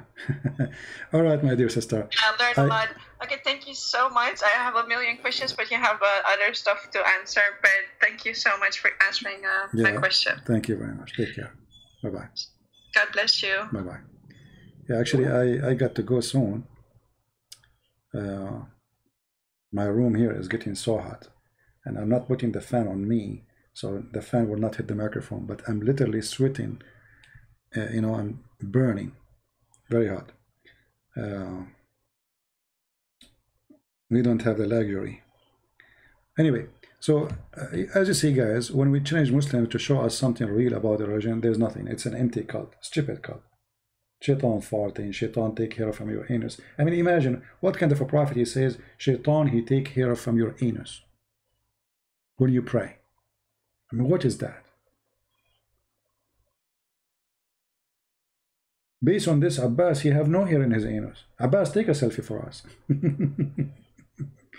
If Shaitan, he take hair from Abbas each time he pray, either Abbas, he is not praying, and that means he's a kafir, or Abbas is praying and should have no hair there. No hair. Because Abbas, not only he put his foot in his bum, in the bum of the believer, and he pull it out, and he will not stop until he make you fart, and he hear it and he smell it. This is what the Prophet said. Prophet of farting. Peace upon him. I mean, Muhammad, he have a specialty. You can tell his specialty is about farting. He have a lot of a specialty, a lot of skills, we have to admit. If Muhammad was exist today, we will open the university of farting and hair taken from your anus. I mean, this Shaitan is really evil. Why he's doing this to the Muslims? And those things happen only to the Muslims. We Christians, Shaitan don't take care from our, you know. So I say to Muslims, save yourself, my friend. Save your ass. Literally. Alright, guys. Don't forget to download the video. It's going to take maybe 30 minutes before YouTube process it. Download it immediately after that. And in order always to be updated, like you might say, okay, where is the video? It's gone. The video you made yesterday. Subscribe to the channels. There's many channels. They have a huge subscribers. Even some of them maybe more than me. You can subscribe to their channels. for they download my videos always. This way you support them. In the same time, you get the videos. And don't forget, tomorrow we will be in the quality of life. We will be live, and all Christians are welcome to call. The quality of life is an account where we use it only to speak about topic have nothing to do with the garbage of Muhammad. No Islam there, period. So the link is down in the info. Click in it, open it, subscribe to the other channel, and join us tomorrow. And we have a special topic there to talk about. There we speak about something real, something useful, something benefit you and your family and your children's and your marriage and your whatever you have in your life, you know, not stupid stuff like Muhammad is speaking here. So I understand many of you here, they are coming because they want to laugh at the stupidity of Islam. But remember, Islam is a very dangerous cult. And because of Islam, you are spending billions of dollars in tax today from your pocket to secure yourself against the terrorism of Islam. Which means Muhammad, you like it or not, is impacting your life and your security. Just last week, 2 attacks in England of terrorists shouting Allahu Akbar, and they killed more than 6 or 7 people already. And that will never stop. The easiest way to fight terrorism is to do what I am doing. A terrorist will not be terrorist if we explain to him that Muhammad is a fraud. But he will be a terrorist if he still believes in the fraud of Muhammad. Like the guy who called me, Allahu Akbar, Allahu Akbar. He have nothing to say. I'm sure if he have a knife, he will hold his knife and he will chop me and he will say Allahu Akbar. But it's too late. I have tens of thousands of videos. I have books all over, translated to many languages. I live, I die, doesn't matter. Your prophet got busted and he been spanked. And my fingers all over his body. Deal with it. All right? So I want to say thank you all for being here. And we appreciate those who support us too. If you like to support us. Those who ask, like I received a message saying how we can. I did not answer you right away because I was busy, for the one who asked me. To help us in donation, you can go to Patreon, as you see in the screen. And there you can, make subscribe for maybe even $1 a month.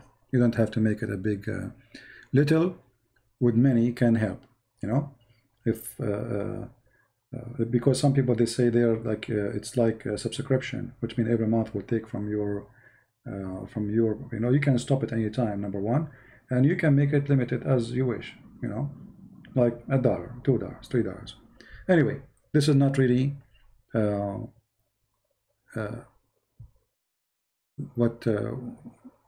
what is important. Important is if you really like to support us, is downloading the videos and translating my videos to other languages. Way more important than donation.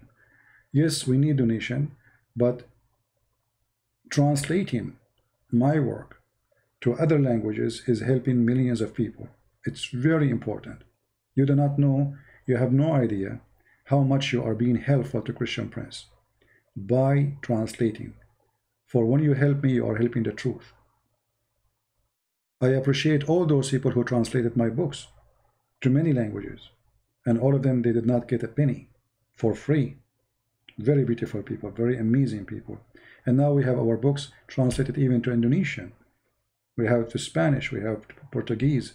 We have, soon we will publish my book in Malay language. And soon we will be in the Russian language. And soon we'll be in the Albanian language. Just wait, we have a series of books will be launched, and all will be those books we are talking about, like the books, especially for countries where they are poor. Poor countries, I will not charge people for the books because I know they are poor. They cannot afford it. Not because I'm rich or I have money, but because they are poor. For me, the Lord will provide, and always He provide. Doesn't matter how, He will provide. He never fail us. He never left us alone. So I will release a couple of books. I'm just busy right now with many things, and they will be for free in many languages for the poor around the world, so they can get and read and learn the truth about the garbage of Islam and the cult of Muhammad.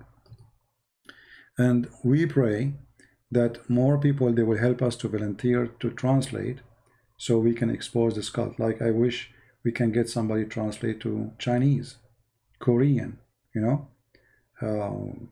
other languages. There's many languages we never heard of, right? So language is very important. Me myself, I don't speak English right now. With my funny English, I was able to do a lot of work serving the Lord. Thank the Lord for that. But if you don't have language, then how you can communicate? How people will know? And by Muslims translating their stories into the languages of others, fabricating the translation, that is not helping either, because it's a fabricated translation. So translation information shared by us is very important. And as you see, we show the Muslims, the hadith says that the revelation about the verse of the Roman revealed after the victory of the Romans, still they don't accept it. I mean, we are showing even their own translation, right? So we do not need customs these days, my friend. And no, Indonesian are poor. The major population are poor people. Maybe there's some people in Indonesia, they are wealthy. This is happening everywhere, but the major population of Indonesia, they are poor people. You know, there's a lot of poor ladies work in Saudi Arabia as maid. Number one source for maid in Saudi Arabia is Indonesia. And people will not do such a job, go into Saudi Arabia and get raped and killed unless they are very poor and desperate for a job. So don't tell me they are not poor. They are poor. And nothing wrong with being poor, by the way. Don't think when I say poor is an insult. The Lord, he says, bless those the poor. God, he blessed the poor. The poor are more close to heaven. What's wrong with being poor? So don't think when I say poor, I mean something bad. It is for the being poor. Always poor people are more loving people. You go to a poor person's house, he open his house for you, he will serve you anything he have. You go to someone is rich, he don't open the door. What do you want? Who are you? He's scared, terrified. What do you want? For sure, not all the rich people are the same, right? I'm not saying all the people are the same, but it's reality. You go to, you know, I went like to many countries around the world. They don't even have a door in their house. They see somebody is a foreign person, they welcome him, welcome, get in. You know, I mean, they have nothing actually. Those they are really, they have nothing. They have nothing even to sit on. If you see how they welcome you, you will not believe it. You go to somebody rich, he have a villa, he have security cameras, you knock the door, what do you want? Why you are here? They investigate you. Nobody opened the door for you. So nothing wrong with being poor. Poor actually, you know, when people get rich, usually, not all people, as I said, they get spoiled. Richness damaged them. They became away from God, away from reality, away from that we are not going to take anything with us. So they became so much attached to the Jesus said in the Bible that the heart of the man is where his treasure is. Where is your treasure? If the treasure is money, this is where your heart is. If your treasure is God, it's with God. The poor guy, he don't have a treasure of money. He have his heart. He have his welcoming, he have his smile. And even with his little treasure, which is nothing, maybe a piece of bread, still he will share it with you. And he will be happy to do so. Right? So, it's very important to help the poor. For the poor, they deserve our help.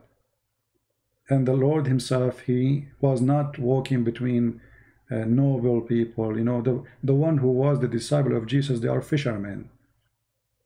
Paul, he used to make tents. You know, he quit what he was doing and he became a tent maker. Fishermen, people do farming. Those are the disciple of Jesus. They are not from noble or first class society. They are normal people, poor people, and they give everything they have for the sake of the Lord.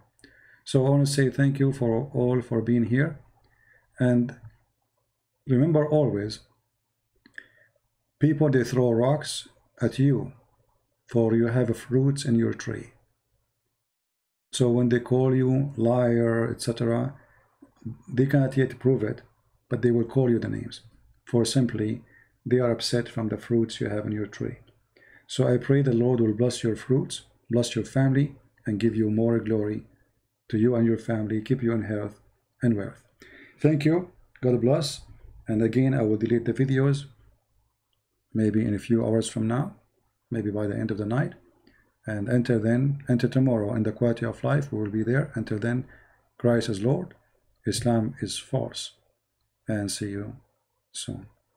Take care.